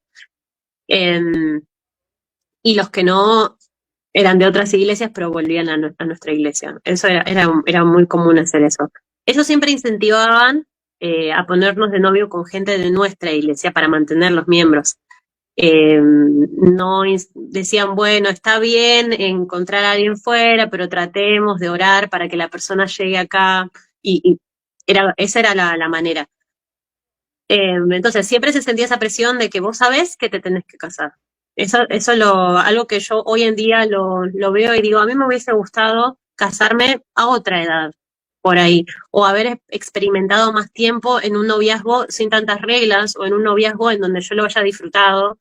Un montón de cosas que en su momento vos no lo pensás así porque tenés la estructura de decir, yo me voy a poner de novio, me voy a casar y voy a servir en la iglesia con mi pareja, voy a tener hijos, etcétera. Es como que ya está muy armado eso. Entonces no lo pensé, yo me casé a los 20, no sé si a los 23, creo, y que por ahí, hoy lo pienso y a los 23 era muy niña, o por lo menos yo en ese momento había muchas cosas que no sabía, a La, las que me enfrentaba la al estar mentalidad también. casada. La mentalidad también. Claro, Es que te aislaron, exacto. pues. Te aislaron de muchas cosas desde chiquita, pues. Sí, y no solo eso, sino que algo que te decían es que también el casarte eh, te ayudaba a, una vez que vos te casás, yo me casé con esta persona y los dos trabajamos con los grupos de jóvenes. Entonces era, vos tenés que ser ejemplo para los jóvenes. No podés tampoco estar tanto tiempo sin casarte. Entonces era también un apurar al casarte rápido porque también estabas quedando mal con los demás. En el caso de, no, no sé, estás de novio hace 5 años. ¿Qué? 5 años, no, eso está mal. Tantos años, no. ¿Cuándo se van a casar? ¿Cuándo se van a casar? Y era como el apuro constante y que muchas veces el no poder hacerlo era por ahí porque no tenés la, o sea, vos querés hacer una fiesta o querés hacer un evento luego de casarte. Acá nosotros nos casamos primero por civil y luego por iglesia. El casamiento por civil es el casamiento, bueno, legal, en Ujú. donde es una ceremonia chica en un registro civil, pero que tenés que llevar testigos. Siempre se llevan a 2 testigos. 2 personas que suelen ser tus amistades, tu familia o personas que con las que compartís. Yo quería que mi testigo sea una amiga, yo quería elegir a mi amiga y mi pareja quería elegir a su amigo, que eran amigos de muchos años. Y los pastores nos dijeron, no, tienen que elegir a un pastor por el tema de la bendición pastoral. Y yo tuve que elegir a una de las pastoras para que sea mi testigo y medio como que no me gustó, porque era, bueno, yo quería a mi amiga que esté ahí, no ella, que fue todo bien, pero tampoco mucho compartí. Y entonces hasta en esa área te acomodaban. Y me acuerdo lo que me pasó, es que yo en ese momento cuando hice mi fiesta, éramos muchos en la iglesia y yo no podía invitar a todos porque era mucho dinero gastar en tanta gente. Entonces hablé con el pastor y le dije, pastor, yo voy a invitar a las personas más cercanas o con las que más comparto en la iglesia. Por favor, no lo anuncie, porque si no me voy a sentir muy mal por los que no invité. Y me dice, bueno, está bien. Ese mismo día el pastor baja y dice, bueno, anuncio que tal día es el casamiento de ellos y bueno, esperen sus invitaciones y me queda mirando y se ríe. Yo me sentí tan mal y me dio tanta bronca porque digo, ¿cómo va a ser eso? Si encima se lo pedí. Y bueno, tuve que invitar a otras personas que, de nuevo, por ahí yo no, estaba todo bien con esas personas, pero no quería tampoco seguir gastando plata y dinero en gente que yo ya había armado todo. O sea, tuve que volver a rearmar por algo que también se involucraron ellos. ¿Y cómo es el matrimonio ahí? Bueno, mira, ¿Entras, igual te vistes de blanco o tienen un sí, ritual sí, eso es especial? todo. No, no hay ningún tipo de ceremonia especial, todo es lo mismo. Eh, nada, lo que sí, anterior a eso, mi pastor, yo le pedí a mi pastor, por favor, no haga una prédica antes de mi casamiento, porque yo tenía todo muy cronometrado, yo súper organizada en todo, y también como, así como era organizada en áreas jóvenes y demás, también era organizada en cuanto planifiqué mi casamiento, y quería que salgan las cosas de manera adecuada. Ellos eran muy desorganizados, pero muy desorganizados siempre muy impuntuales, todo muy mal y a mí esas cosas eran también cosas que no me gustaban. Y tuve muchos problemas también por eso, por dejar reuniones, extender reuniones hasta las 12 de la noche y después era como, ¿por qué no respetan los horarios? Bueno, tema aparte. En cuanto a lo que yo pedí en mi casamiento fue, pastor, por favor, no haga una prédica, porque yo tenía mucha familia que iba a ir y familias que no son creyentes. Y entonces, que ya conocen mi situación y demás, sabían todo, pero obviamente que me iban a acompañar. Entonces digo, por favor, no haga una prédica antes de mi casamiento, ¿sí? Algo cortito. Entonces yo dije, bueno, solo, no sé, tiene 15 minutos para hablar algo y luego hacer la ceremonia, nada más. El pastor empezó a hablar, pero hablando del casamiento, empezó a hablar mal de los homosexuales, y yo tengo mi primo que es homosexual y fue como, ay, pobre, después empezó a tirar pero palos a todo el mundo, onda, todo malo, y había una chica que era la que me estaba ayudando en la planificación, que agarra y le termina como le hace así como la seña del horario, dice, bueno, el horario, bueno, como que ella apura todo y corta un poco todo, porque ella también tenía cronometrado, entonces le dije, gracias, porque yo no lo iba a poder hacer, y si no, él iba a seguir. Pero esa parte me acuerdo que fue muy vergonzosa, pero ya la gente que está conmigo me conoce, mi familia me conoce, se ríen, no les pareció algo raro, sino que se rieron y fue después para la anécdota, pero no, a mí no me gustó porque era lo que yo le había pedido. Es como que lo hacía a propósito un poco. Oye, o sea, se formó como un ambiente medio tóxico en esta prédica, ¿no? Yo me imagino. Pero Sí, sí, sí. Bueno, sí, dime. bueno, y entonces ahí es donde me termino casando y después al estar casado ya puedo trabajar con mi pareja en la iglesia de una manera como más expuesta, porque ya éramos pareja casada, ya estábamos santificados y demás, y no es que corríamos riesgo de pecados y qué sé yo. Entonces, ahí seguimos trabajando con los jóvenes, todo esto, y bueno, al tiempo, no sé si habrá pasado 1 año, 2 años, es ahí donde siguen pasando situaciones muy fuertes, en donde yo sigo cuestionando y demás, y ya de tanto cuestionar, un día me empiezan todos a decir que se me había metido un demonio y que por eso yo estaba tan inconforme con todas las cosas. Entonces me acuerdo que todos empiezan a orar por mí y todo, y yo me puse a llorar, pero me puse a llorar no solamente por la situación, sino porque yo no quería tener ese demonio en mí, pero no tenía nada en sí, pero era como lo que te hacían creer que tenías. Entonces me puse muy mal y les pedí perdón a ellos por haberlos cuestionado, les pedí perdón por haber cuestionado a Dios que los había puesto a ellos y que a partir de ahora iba a hacer las cosas bien y demás, pero me sacaron del liderazgo de jóvenes. Entonces me empezaron ahí, es donde yo entré en disciplina y lo que me pasa, algo que me pasó que me puso muy mal es que llegó un momento en el que en las reuniones yo me sentaba, me acuerdo que yo me senté ahí, estábamos en las reuniones y uno de los chicos de los jóvenes de mi grupo se sientan al lado mío y viene la pastora y dice, no, salgan de ahí y lo saca. Entonces yo me tenía que sentar sola y ahí es donde no me dejaban ya hablar con ellos, porque si yo los aconsejaba era como consejo del demonio que salía de mí.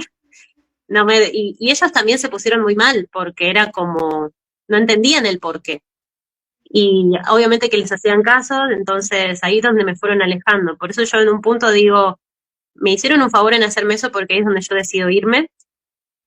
Eh, Decido irme y ellos, yo sabía muy bien que cuando me iba, no, si hasta ese momento me quedé por este grupo de jóvenes, me quedé porque no los quería dejar solos y porque yo sabía que ellos me necesitaban y lo necesitaban también a mi hermano en ese momento, pero después de que nos hicieron no solo a mí, sino a mi hermano también lo mismo, eh, bueno, ahí es donde decidimos irnos sabiendo muy bien que una vez que te vas, no vuelves a tener contacto porque el irte es el irte en rebeldía y ellos ya no te van a hablar más.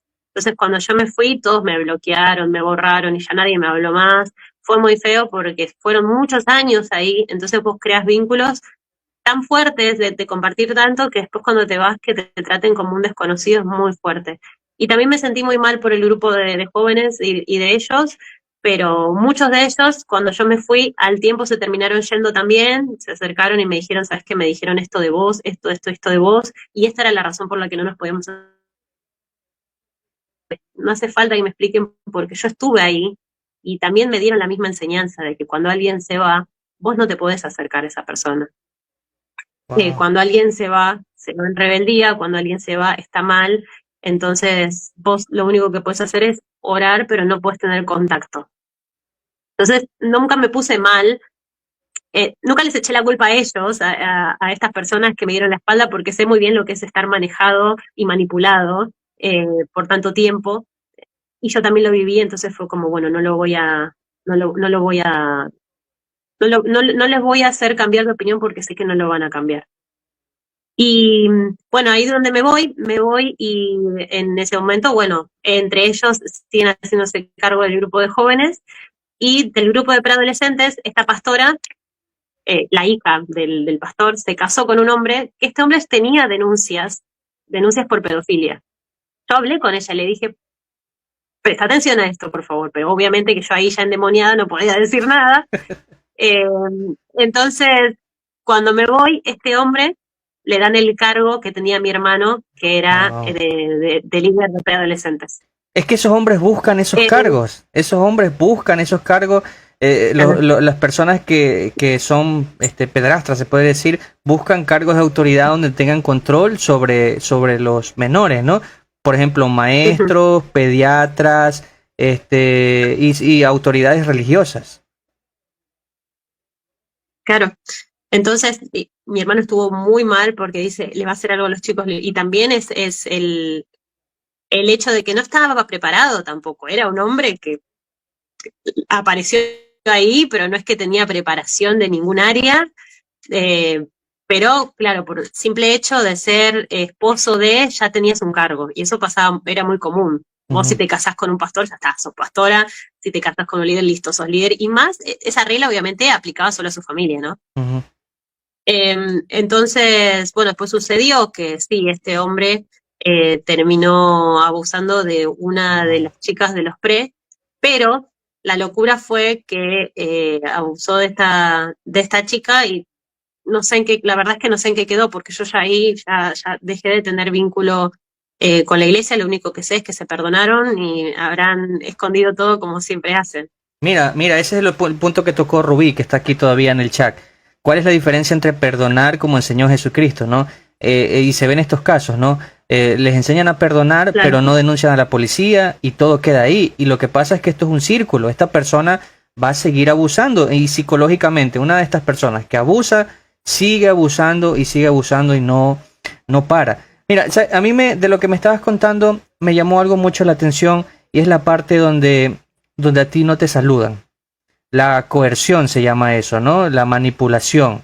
De obligar también a las otras personas a no saludarte. ¿Qué pasó con tu mamá? ¿Qué pasó con tu papá? ¿Cómo era el trato con ellos dentro de la iglesia después que se enteraron que no pueden saludarte? ¿También no te saludaban? ¿No tenían vínculo social contigo después que te pusieron en disciplina pública? Mi papá no asistía a la iglesia, solo mi mamá. Ya para ese tiempo, los únicos miembros de mi familia que estaban en esa iglesia era mi mamá, mi hermano y yo. Antes estaba mi tía, mi tío, mi abuela, ellos se fueron mucho antes. Pero nosotros no nos fuimos porque, de nuevo, los vínculos dentro de la iglesia hacen también un poco que te quedes Ujú. y la manipulación de decir, bueno, hay que perdonar y demás, también te hace ser un poco más sumiso de decir, bueno, me voy a quedar. Entonces, para ese momento solo estaba mi papá, mi mamá, mi hermano y yo, solo nosotros tres. Cuando mi mamá ve toda esta situación y me ve muy mal, porque yo la estaba pasando muy mal también, ella conociéndome y sabiendo cómo soy y conociendo mis intenciones también, lo primero que dijo es, nos vamos. Y ahí es donde nos fuimos los tres. Ah, ok, se fueron los tres, qué Eh, bueno. O sea, el apoyo de tu mamá, sí, tuviste sí, un apoyo. sí, mi mamá siempre fue una persona muy, muy coherente y entendía muchas cosas que estaban mal, pero también mi mamá fue una persona muy, muy sumisa en muchas cosas y muy tranquila y es como que ella mientras, con tal de que no hayan problemas, ella agachaba la cabeza y decía, sí, no hay problema. Algo muy diferente a mí, yo siempre fui más de cuestionar y de decir, y mi mamá, no, no, no digamos nada, no, no, es muy así. Pero después que, cuando ella ve que me lastiman a mí, fue como un ataque, los ataques a ella no pasaba nada, pero ataques a sus hijos es muy diferente. Y ella, eso me lo dijo, es una cosa es las cosas que me hayan hecho a mí, pero yo no iba a permitir que les hagan mal a ustedes. Y yo ya lo estaba viendo. Y ya con lo último que pasó fue como, listo, fue lo último que me faltaba para poder seguir aguantando y es ahí donde, bueno, donde decidimos, donde nos vamos los tres. Ah, ok, y cuéntame un poco esta parte cuando o sea, tú ya decides ya no asistir. Por ejemplo, yo Ujú. cuando decidí no asistir a los mormones, porque date cuenta que como uno se desarrolla casi toda una vida dentro de estas sectas, todos sus amigos son Sí. de este lugar, uno no tiene amigos afuera. Entonces uno cae en un abismo profundo, en una depresión profunda al salir de esta secta. ¿Cómo fue? ¿Cuánto tiempo? Mira, por ejemplo, a mí me costó casi medio año en depresión y tratar de Mm. reconstruirme. ¿Cuánto tiempo pasaste? ¿Cómo fue? ¿Qué hacía? Yo ¿Cómo te la- sentías la- emocionalmente después de dejar de asistir? yo me sentía muy mal, pero una depresión muy fuerte porque perdés, primero, a mí me pasó que perdí mi guía. Era como el, ¿y ahora quién soy? ¿Y ahora qué soy? ¿Ahora qué es real y qué no? Y te empezás a cuestionar, primero y principal, todo lo que aprendiste en todos esos años. Entonces, si esto estaba mal, esto también está mal, y qué es verdad, qué no es verdad. Y antes algo que me pasaba es que antes tenía respuestas para todo. Era para todo lo que, toda situación, yo siempre tenía un versículo o algo de una predica o algo y tenía una respuesta. Cuando me voy me sentí sin respuestas y llena de un mar de respuestas sin saber cuál era la correcta. Porque ahora, al salir de ahí, no tenés solo una respuesta, tenés muchas. Hoy en día, yo te puedo decir que hay una amplitud de formas de responder a algo, pero mi problema más grande era cuál es la verdad ahora, cuál es mi verdad ahora. Entonces, primero entré en una depresión muy fuerte desde esa área y luego desde el área de que me quedé sola, porque tu grupo de amigos, mi grupo de amigos eran todos de la iglesia, mi grupo con el que compartía todos los sábados y los domingos era el grupo de la iglesia. Entonces me vi como sábado y domingo, yo los domingos, pero los domingos era mi día de que me la pasaba llorando. Ese era mi plan, levantarme a llorar y acostarme a llorar.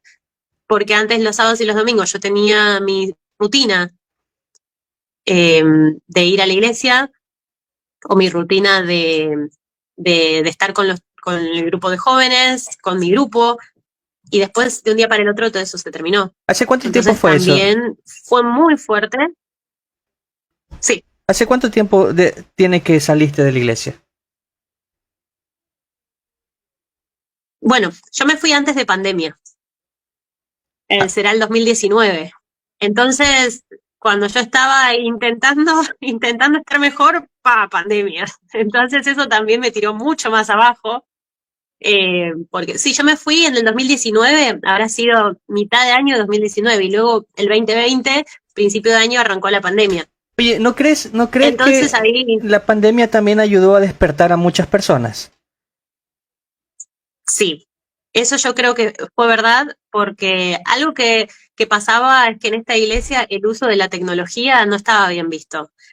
Y luego de pandemia fue como, entonces sí podemos tener reuniones virtuales, entonces no necesito ir a una iglesia.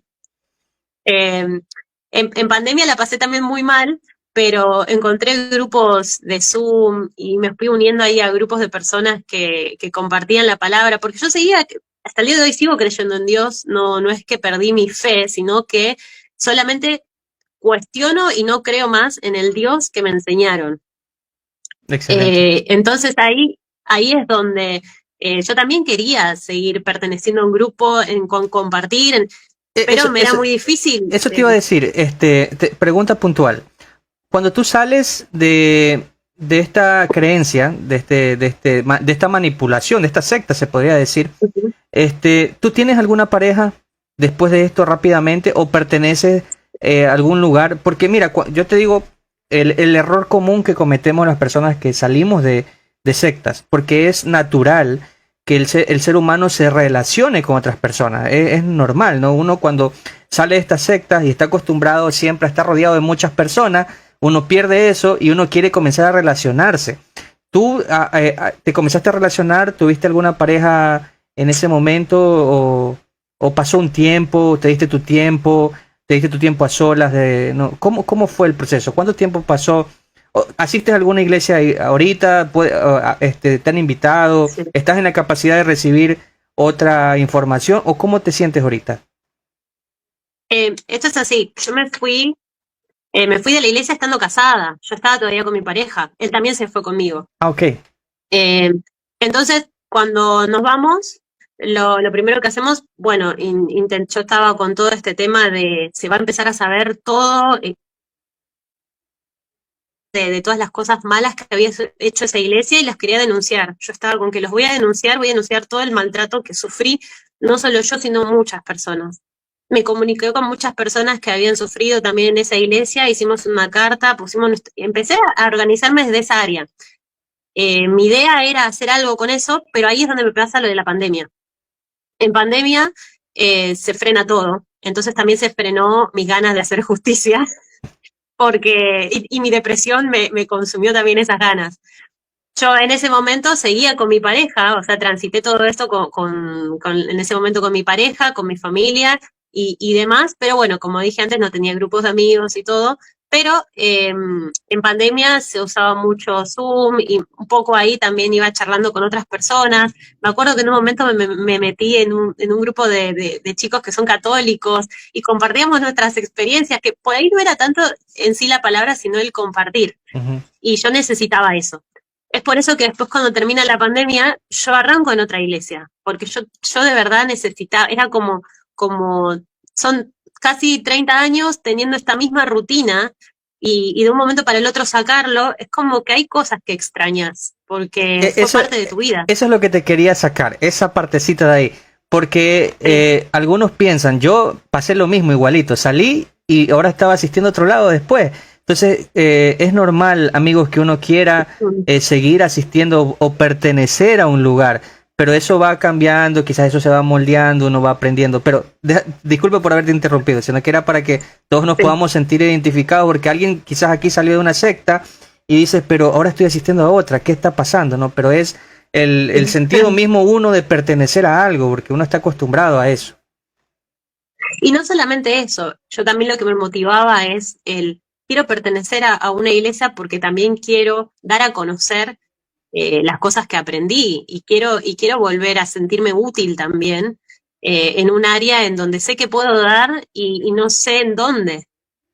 Eh, a todo esto, entonces comencé a asistir a otra iglesia y ahí es donde me sucede lo que me sucede en esta iglesia, que es que primero asistí a una iglesia que era muy grande, era una iglesia súper conocida, muy grande, y yo venía de otra iglesia que si bien habían varias personas, yo más o menos conocía ya a todos, me conocía tenías otra libertad.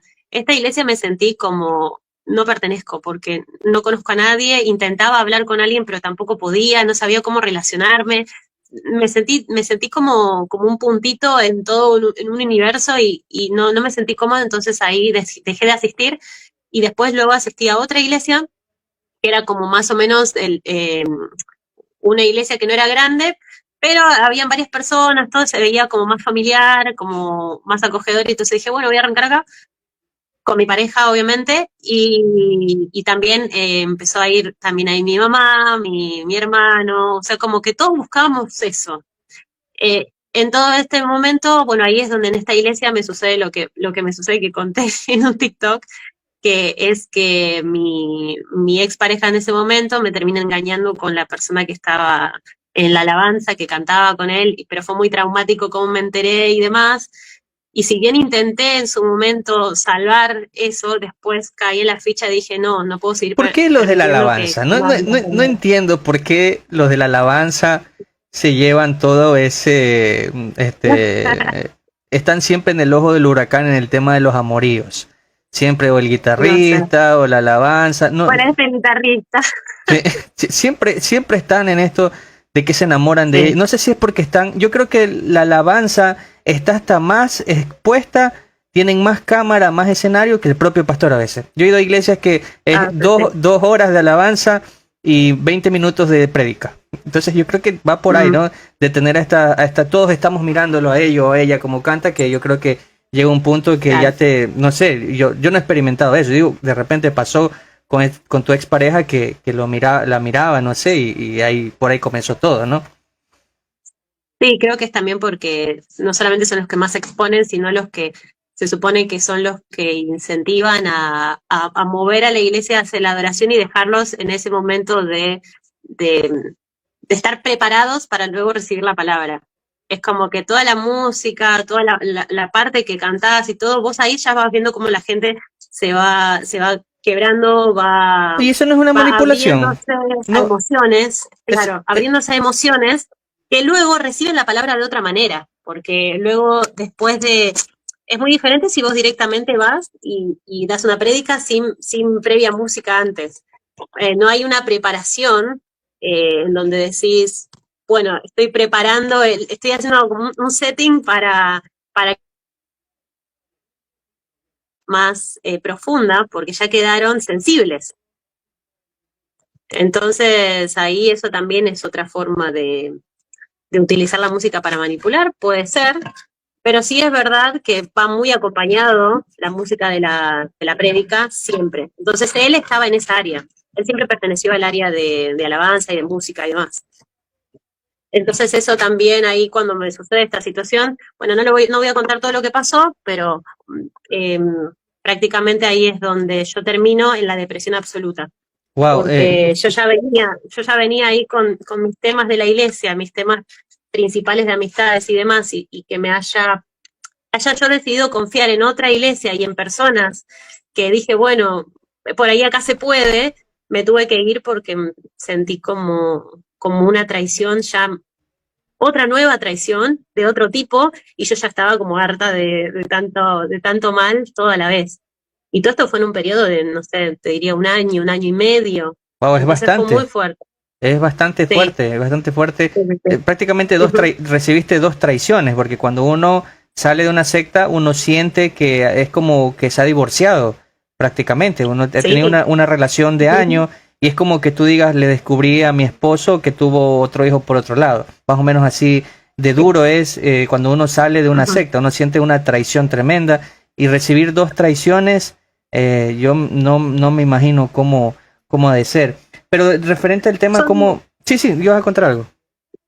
Perdón, te iba a decir que son duelos. Y si bien el duelo de romper una relación es algo de lo que se habla mucho, vas a encontrar un montón de podcasts para ayudarte, por ahí puedes hablar con amigos que pasaron lo mismo, creo que todos a esta altura pasamos por una ruptura amorosa. Entonces, este tipo de duelos es muy doloroso, pero tenés gente que lo vivió y la gran mayoría lo vivió. Ahora, el duelo de irte de una iglesia es algo muy difícil porque no tenés solamente podés compartirlo con gente que lo vivió. Y Ujú, no es tan amplio la gente que habla de esto, o tampoco es tan amplio el material que hay para duelar un irse de la iglesia. ujú. Tienes todo el sentido. Te iba a preguntar algo que están preguntando por acá porque dicen la música de Dios y sus ángeles, dice. Referente al tema de la música, por ejemplo, yo he asistido a iglesias donde es hora del diezmo y ponen una música suavecita como para preparar los sentimientos de la... yo veo una terrible manipulación, por ejemplo, a la hora de que el pastor predica, siempre se le acerca al pianista y le dice, oye, voy en el momento que comienza a hablar del adulterio, ponme música suave. Entonces yo creo que ese es como tratar como de manipular los sentimientos de las personas. Y ahí es donde también íbamos a hablar de las, que yo te dije, dejemos ese punto para más tarde, esto de que las personas se tiraban al suelo y que hay todo un mundo detrás de esto. No es que solo se tiran al suelo por tirarse, ¿no? Hay mucha motivación detrás de este acto. ¿Cómo tú ves yo no sé si decirlo show, cómo tú ves esto de que las personas danzan y se tiran al suelo y entran como en un trance? Tenés dos tipos, tenés el tipo de personas que está muy rota y muy vulnerable, que vos ves que se tiran al piso, pero que están llorando muchísimo, están pasando. Ese tipo de personas sí me pasó muchas veces ver en reuniones que por ahí están orando, o porque se tocó un tema en particular, o porque ya vienen con muchas cargas emocionales, y por ahí la música, las palabras y todo lo demás hace que eso se termine de quebrar. Entonces a veces ves personas que sí, dentro de las reuniones terminan en el piso, pero terminan en el piso llorando, y que me pasó muchas veces ver y ver que es real, que de verdad están siendo honestos con ese llanto y con esa forma de expresarlo, y que por ahí es la manera que encontraron, y eso es una forma, Oye, que esa forma la realidad es que se entiende, pero, pero sí, pero llorar no es sinónimo de arrepentimiento, porque no, yo, no, a veces no es, no. sí, sí, sigue nomás. Que no, yo no lo veo como, uy, está llorando porque está arrepentido. Muchas veces me pasó ver gente que está llorando en realidad porque está triste, está llorando porque se tocó un tema, no sé, por ejemplo, se habló de la familia y esa persona no tiene familia, la pasó muy mal y está llorando porque le tocaron un punto específico de su sensibilidad, y es ahí donde terminan dando todo, llorando, y ahí se sienten como, wow, me ayudó esto, y también es ahí donde se quedan también en la iglesia después. Pero Entonces no creo que sea como un eso santo no es de... manipulación, porque date cuenta que de repente todo puede conjugar, digamos, ya, yo entiendo que el tema te tocó.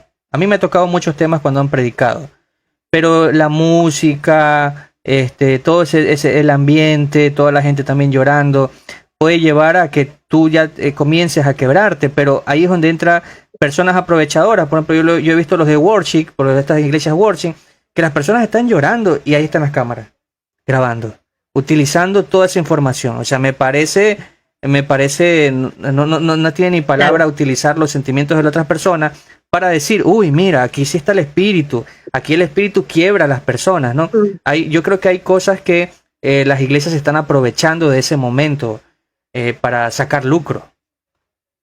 Obvio. Yo acá no estoy, lo que estoy tratando de demostrar es que yo estoy hablando desde lo de la persona. La persona tal vez sí ese llanto de tristeza de que la está, pero los demás, la institución y demás, sí se aprovechan de esa vulnerabilidad. Porque el que te hayan quebrado hacen que después te puedan volver a armar y te vuelven a armar a su manera.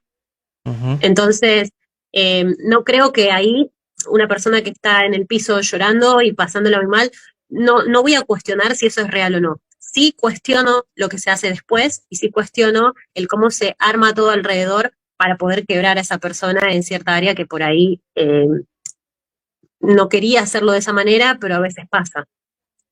Y después tenés el otro tipo de show, el show del, no Avivamiento le sé, que dice, saltan, se golpean, el avivamiento. el avivamiento, sí.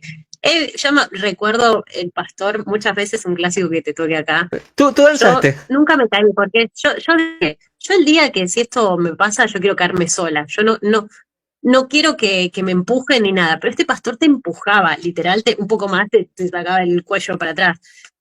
Entonces era como un empujaba para que te caigas. Y, y esto sí, vos ya veías, ya llegaba un punto que yo ya los veía y decía, estos se caen para hacer show, literal, porque hay que caerse para hacer un poco de show. Y después tenés encima, ya cuando conoces a los miembros de la iglesia, ya sabés cómo son cada uno y sabés qué esperar de cada uno. Y algo también que sucede es el tema de hablar en lenguas. Uh, Cuando se están orando y demás, empiezan como a hablar en lenguas extrañas. Sí nos explicaban esto que te decía antes del bautismo del Espíritu Santo, que es necesario caerse, es necesario hablar en lenguas y todo, porque ahí es donde el Espíritu Santo te bautizó y sos nueva persona y demás. Entonces que siempre tenemos que estar pidiendo eso, en oración y pidiendo que Dios nos bautice con su Espíritu. pero eso no es El bíblico. tema es que, O sea, yo no escucho. bueno, no es bíblico esto. Pero ellos se basaban en Corintios, que habla de los dones del Espíritu Santo. Y que uno de los dones del Espíritu Santo es el hablar en lenguas. Pero en la Biblia hay algo que dice, si se habla en lenguas tiene que estar la persona también que traduce El para que sea de intérprete. bendición. El intérprete, Y el gracias. intérprete siempre es el Y pastor. entonces, no, el problema es que nunca había intérpretes. En ninguna iglesia hay intérpretes. Siempre vas a ver 10 personas hablando en lengua y el intérprete dónde está. Entonces yo esto lo planteé también y digo, pero ¿por qué acá no hay intérpretes? Y no porque hay que pedirle a Dios. Bueno, le digo, porque a mí me decían que también tenía que tener el bautismo y que tenía que hablar en lenguas y más. Yo no, yo quiero ser intérprete. Yo que si Dios me va a dar un don, quiero ser de intérprete, porque a mí no me sirve de nada hablar en lenguas que no se entienden solamente porque sí y para demostrar.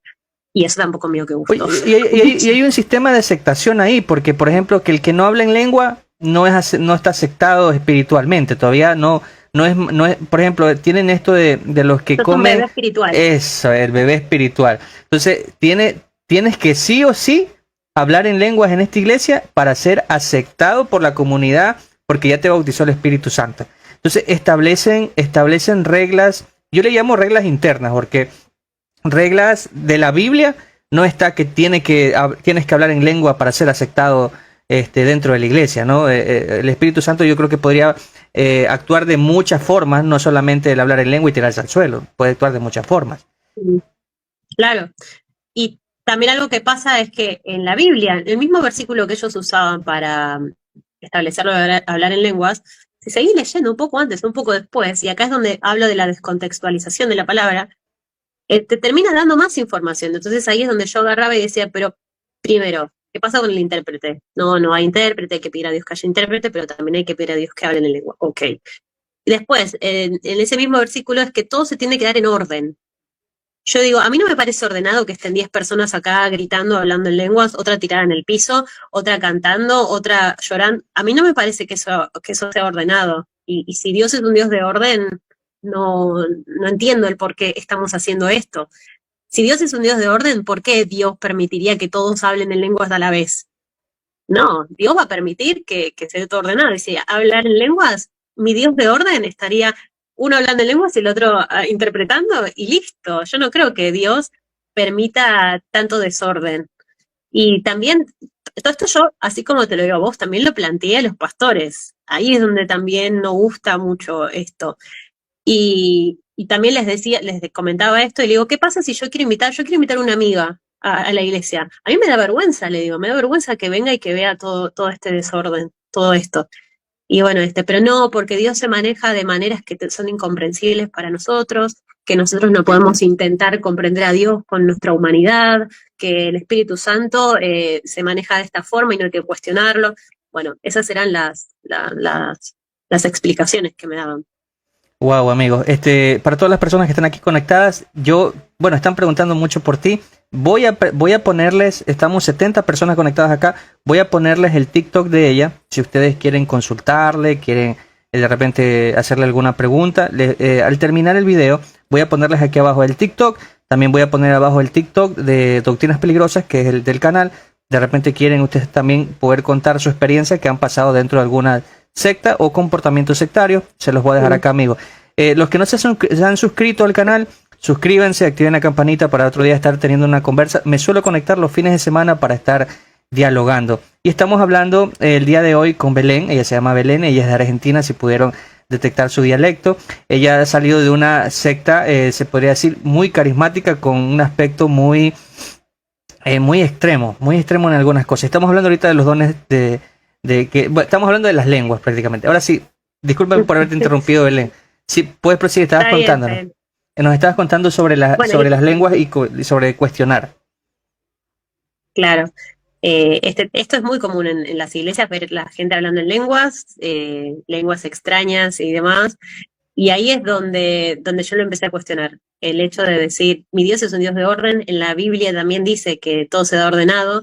Yo no estoy entendiendo por qué Dios permitiría que toda la gente esté gritando, que otros hayan tirado, y yo no puedo invitar a gente así a esta iglesia. No puedo, no, porque lo único que hace es alejar a las personas, no las acerca.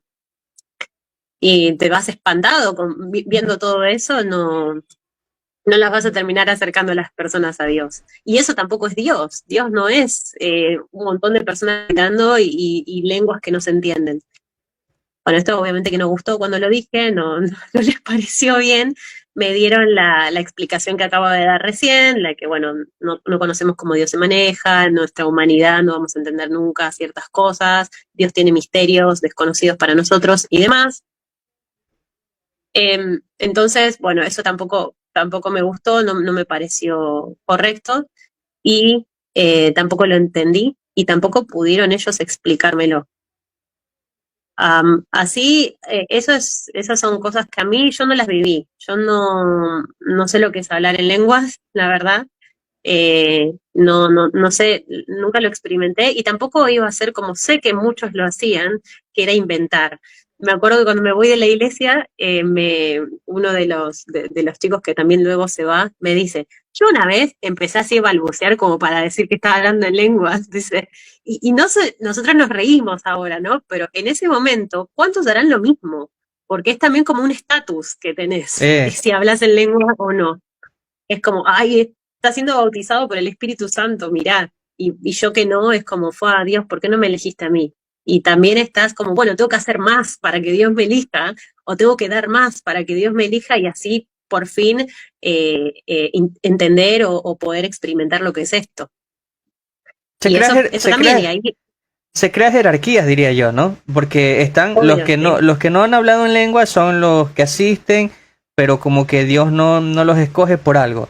Pero los que hablaron en lengua son los que están un poquito más especial, un poquito más arriba en la pirámide jerárquica, y de repente ellos pueden ser escogidos para ser líderes. Entonces, obviamente que yo creo que hay un tema más psicológico y social detrás de esto de hablar en lengua, porque todo el mundo le gusta ser escogido, de repente que lo tomen en cuenta para un liderazgo, y puede haber mucha manipulación. O sea, yo puedo entrar a hablar en lengua y ya estoy aceptado, he subido a la jerarquía un poquito, ¿no? Yo veo que hay mucha mentira ahí también. Sí, y como te dije antes, no es bíblico, y yo todas las cosas que yo consultaba, preguntaba o interrogaba a los pastores, siempre era con la Biblia en la mano, siempre. Nunca dije me parece, sino que yo iba con esto, con la palabra. Y de una u otra manera, ellos utilizaban también la palabra para distorsionar lo que yo quería preguntar o decir, o a veces no te daban respuestas claras. Y cuando ya fueron muchas no respuestas, es ahí donde la clásica es, sos una rebelde y estás endemoniada, por eso estás preguntando eso. Y es ahí cuando ya te das cuenta que se quedaron sin respuestas coherentes, o sin poder defender lo indefendible muchas veces. Pero sí, ahí estas cosas, bueno, en mi TikTok conté también todas estas cosas y un par más, y muchas personas, la cantidad de personas que me hablaron, que me preguntaron, que me consultaron y que me contaron sus experiencias tan parecidas a las mías, es cuando yo digo, no puedo creer que no lo estemos hablando. Y hoy en día yo estoy mucho mejor después de todo lo que pasé y demás. Sané, estoy mucho mejor, y como siempre digo, no es que tengo un odio a Dios, no me pasa eso, sigo creyendo en Dios, sigo teniendo mi fe, pero no estoy asistiendo hoy en día a ninguna iglesia, no me siento preparada para asistir a ninguna iglesia, y también estoy como segura que el Dios que a mí me enseñaron en esa iglesia no es el Dios verdadero, ni el Dios que dice, ni siquiera es el Dios que dice la Biblia. Por eso mismo es como que hoy en día, al ir escuchando a otras personas, digo, bueno, no fui la única que le pasó esto, pero a veces uno se siente como solo, al irse de la iglesia lo primero que se siente es una soledad, te sentís solo y te sentís perdido. Son las dos sensaciones más fuertes que te llevan muchas veces a la depresión y al querer vincularte de nuevo en la iglesia y demás. Y hoy en día yo también decidí compartirlo porque me siento preparada ya para compartirlo desde un lado informativo y no desde un lado de odio. Desde el lado de la sanación. Desde el lado de la sanación. O sea, eso es importante saber distinguir, porque mira, en el internet hay mucho loco.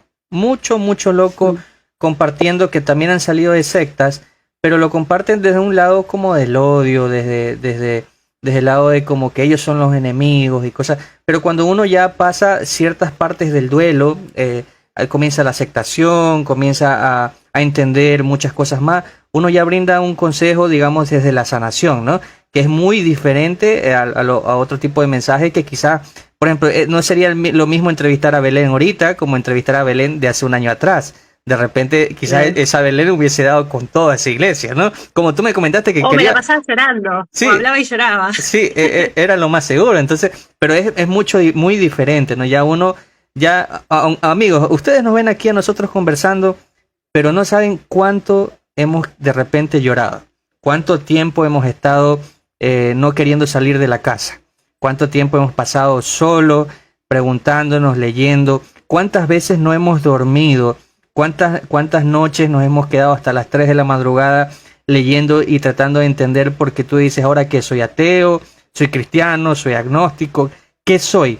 Porque cuando uno sale de una secta, uno no solamente pierde una creencia, uno pierde identidad, uno pierde propósito, uno no sabe ni quién mismo es, y falta nomás que pierda el nombre, porque antes uno asistía a un lugar y uno tenía un código de vestimenta, una forma de hablar. Entonces cuando uno sale de este mundo, uno se encuentra con que hay otras formas de conversar, hay otras formas de dialogar, de vestirse.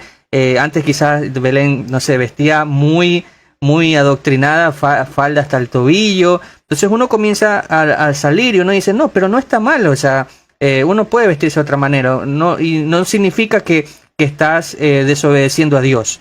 Entonces uno comienza a entender ese mundo, pero es un proceso. Y eso es lo que está contando Belén. Entonces, Belén, entonces tú nos dices que ya te encuentras mucho mejor. Para esta entrevista ha sido muy buena, amigos. Gracias por poderse haber conectado. Pero como para poder ir cerrando este capítulo, ¿qué tú le podrías aconsejar a una persona que todavía está como en el limbo? O sea, está como queriendo cuestionar. Tú que ya te encontraste en ese punto y nos puedes dar como una perspectiva diferente. ¿Qué le aconsejarías a esta persona que no sabe qué hacer? Está como confundida. Sí me pasa que tenés las personas que todavía están en la iglesia y que están confundidas porque hay cosas que ya no les está funcionando, no les está gustando. A esas personas lo primero que siempre les digo es pregunten y cuestionen, que les den una respuesta clara de las cosas, del por qué. Y la realidad es que siempre el conocimiento y el aprender es lo que nos va a dar las herramientas también para no dejarnos manipular. Porque siempre el que tiene mayor conocimiento de algo es el que tiene también el poder y de llevarte hacia eso. Pero cuando nosotros, hoy en día, que tenemos acceso a un montón de herramientas, hagan uso de esas herramientas y traten de aprender, de saber, de cuestionar. Cuestionar no es malo, aprender tampoco es malo. Algo que me acuerdo que decían en la iglesia, esto era una palabra que era un clásico de que si estudias mucho puede matar tu fe. La letra mata es. Claro, sí, la letra mata. Mucha letra mata. Es como, si estudias muchos, va a matar tu fe, porque vas a empezar a cuestionar. Y no es verdad eso.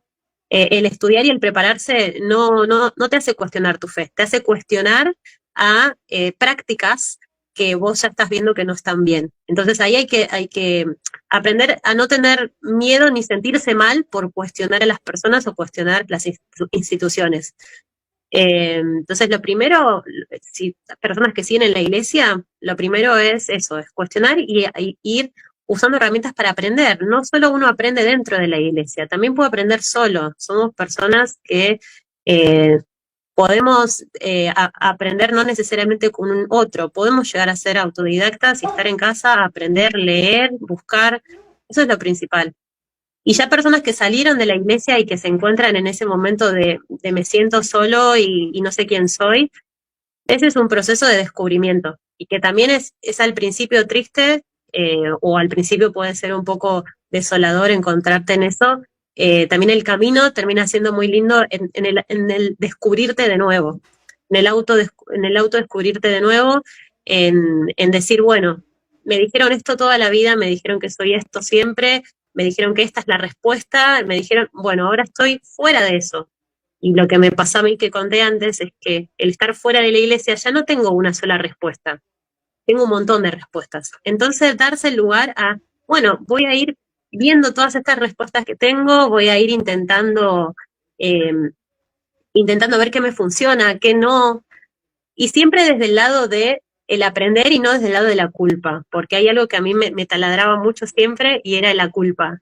Esto está mal, no, Dios, que... Y ahora ya sacarse eso de la culpa de encima y empezar a, a volver a crear o volver a construir lo que uno es, porque eso es lo que pasa con la pérdida de identidad cuando uno se va de una iglesia. Excelente, Belén. Excelente conversación, amigos. Excelente testimonio. Si quieren tener más información de Belén, que me han preguntado muchísimo, acá les voy a dejar el TikTok de ella. Síganla, hay más detalles. Yo creo que si de repente se escapó un detalle aquí en el en vivo, hay más detalles en el TikTok de ella. Y yo estoy seguro que va a seguir conversando de estos temas, quizás otros temas adicionales. Entonces puedan seguirla, amigos. También pueden seguir en TikTok como Doctrinas Peligrosas y en Facebook también. Entonces, Belén, te agradezco muchísimo por haber compartido este momento. Me has traído muchos recuerdos. Como ya te digo, yo también pasé dentro de una iglesia evangélica. Ahora también me cuestiono igual que tú. Y yo sé que muchos de los que están acá y que se conectaron tienen ese mismo sentimiento que tenemos los dos, ¿no? De haber salido de una secta. Gracias. Esto sería todo, amigos. Estaríamos viéndonos en otro capítulo. Esperemos que Este día, no sé si el día de mañana o quizás el día miércoles, hay otros testimonios adicionales de personas que también han salido de secta y han pasado situaciones similares. Esto todo sería, amigos. Bye bye, pasen bien. Chao, Belén, ten un excelente día, bendiciones. Gracias por invitarme. No te preocupes, gracias a ti, gracias a ti. Listo, amigos, esto es todo. Les agradezco. Déjenme ordenar por acá un poquito más. Déjenme. Por acá hay algo adicional. Wow. No sé si tienen, dice, un cristiano verdadero se lleva por lo que está escrito. Excelente. Sí tienes toda la razón, amigo. Es mejor demostrar con actos que con palabras. Las palabras se las lleva el viento y los actos quedan, ¿no? Los actos y las pruebas. Entonces, amigos, síganme, suscríbanse, activen la campanita, todos los que están conectados acá. Vamos a seguir enfocados en lo que estamos, vamos a seguir hablando de lo que siempre hemos estado hablando en el canal. Esto sería todo conmigo. Tengan un excelente día y nos estamos viendo en otra transmisión hablando de secta. Nos vemos. Chao, chao.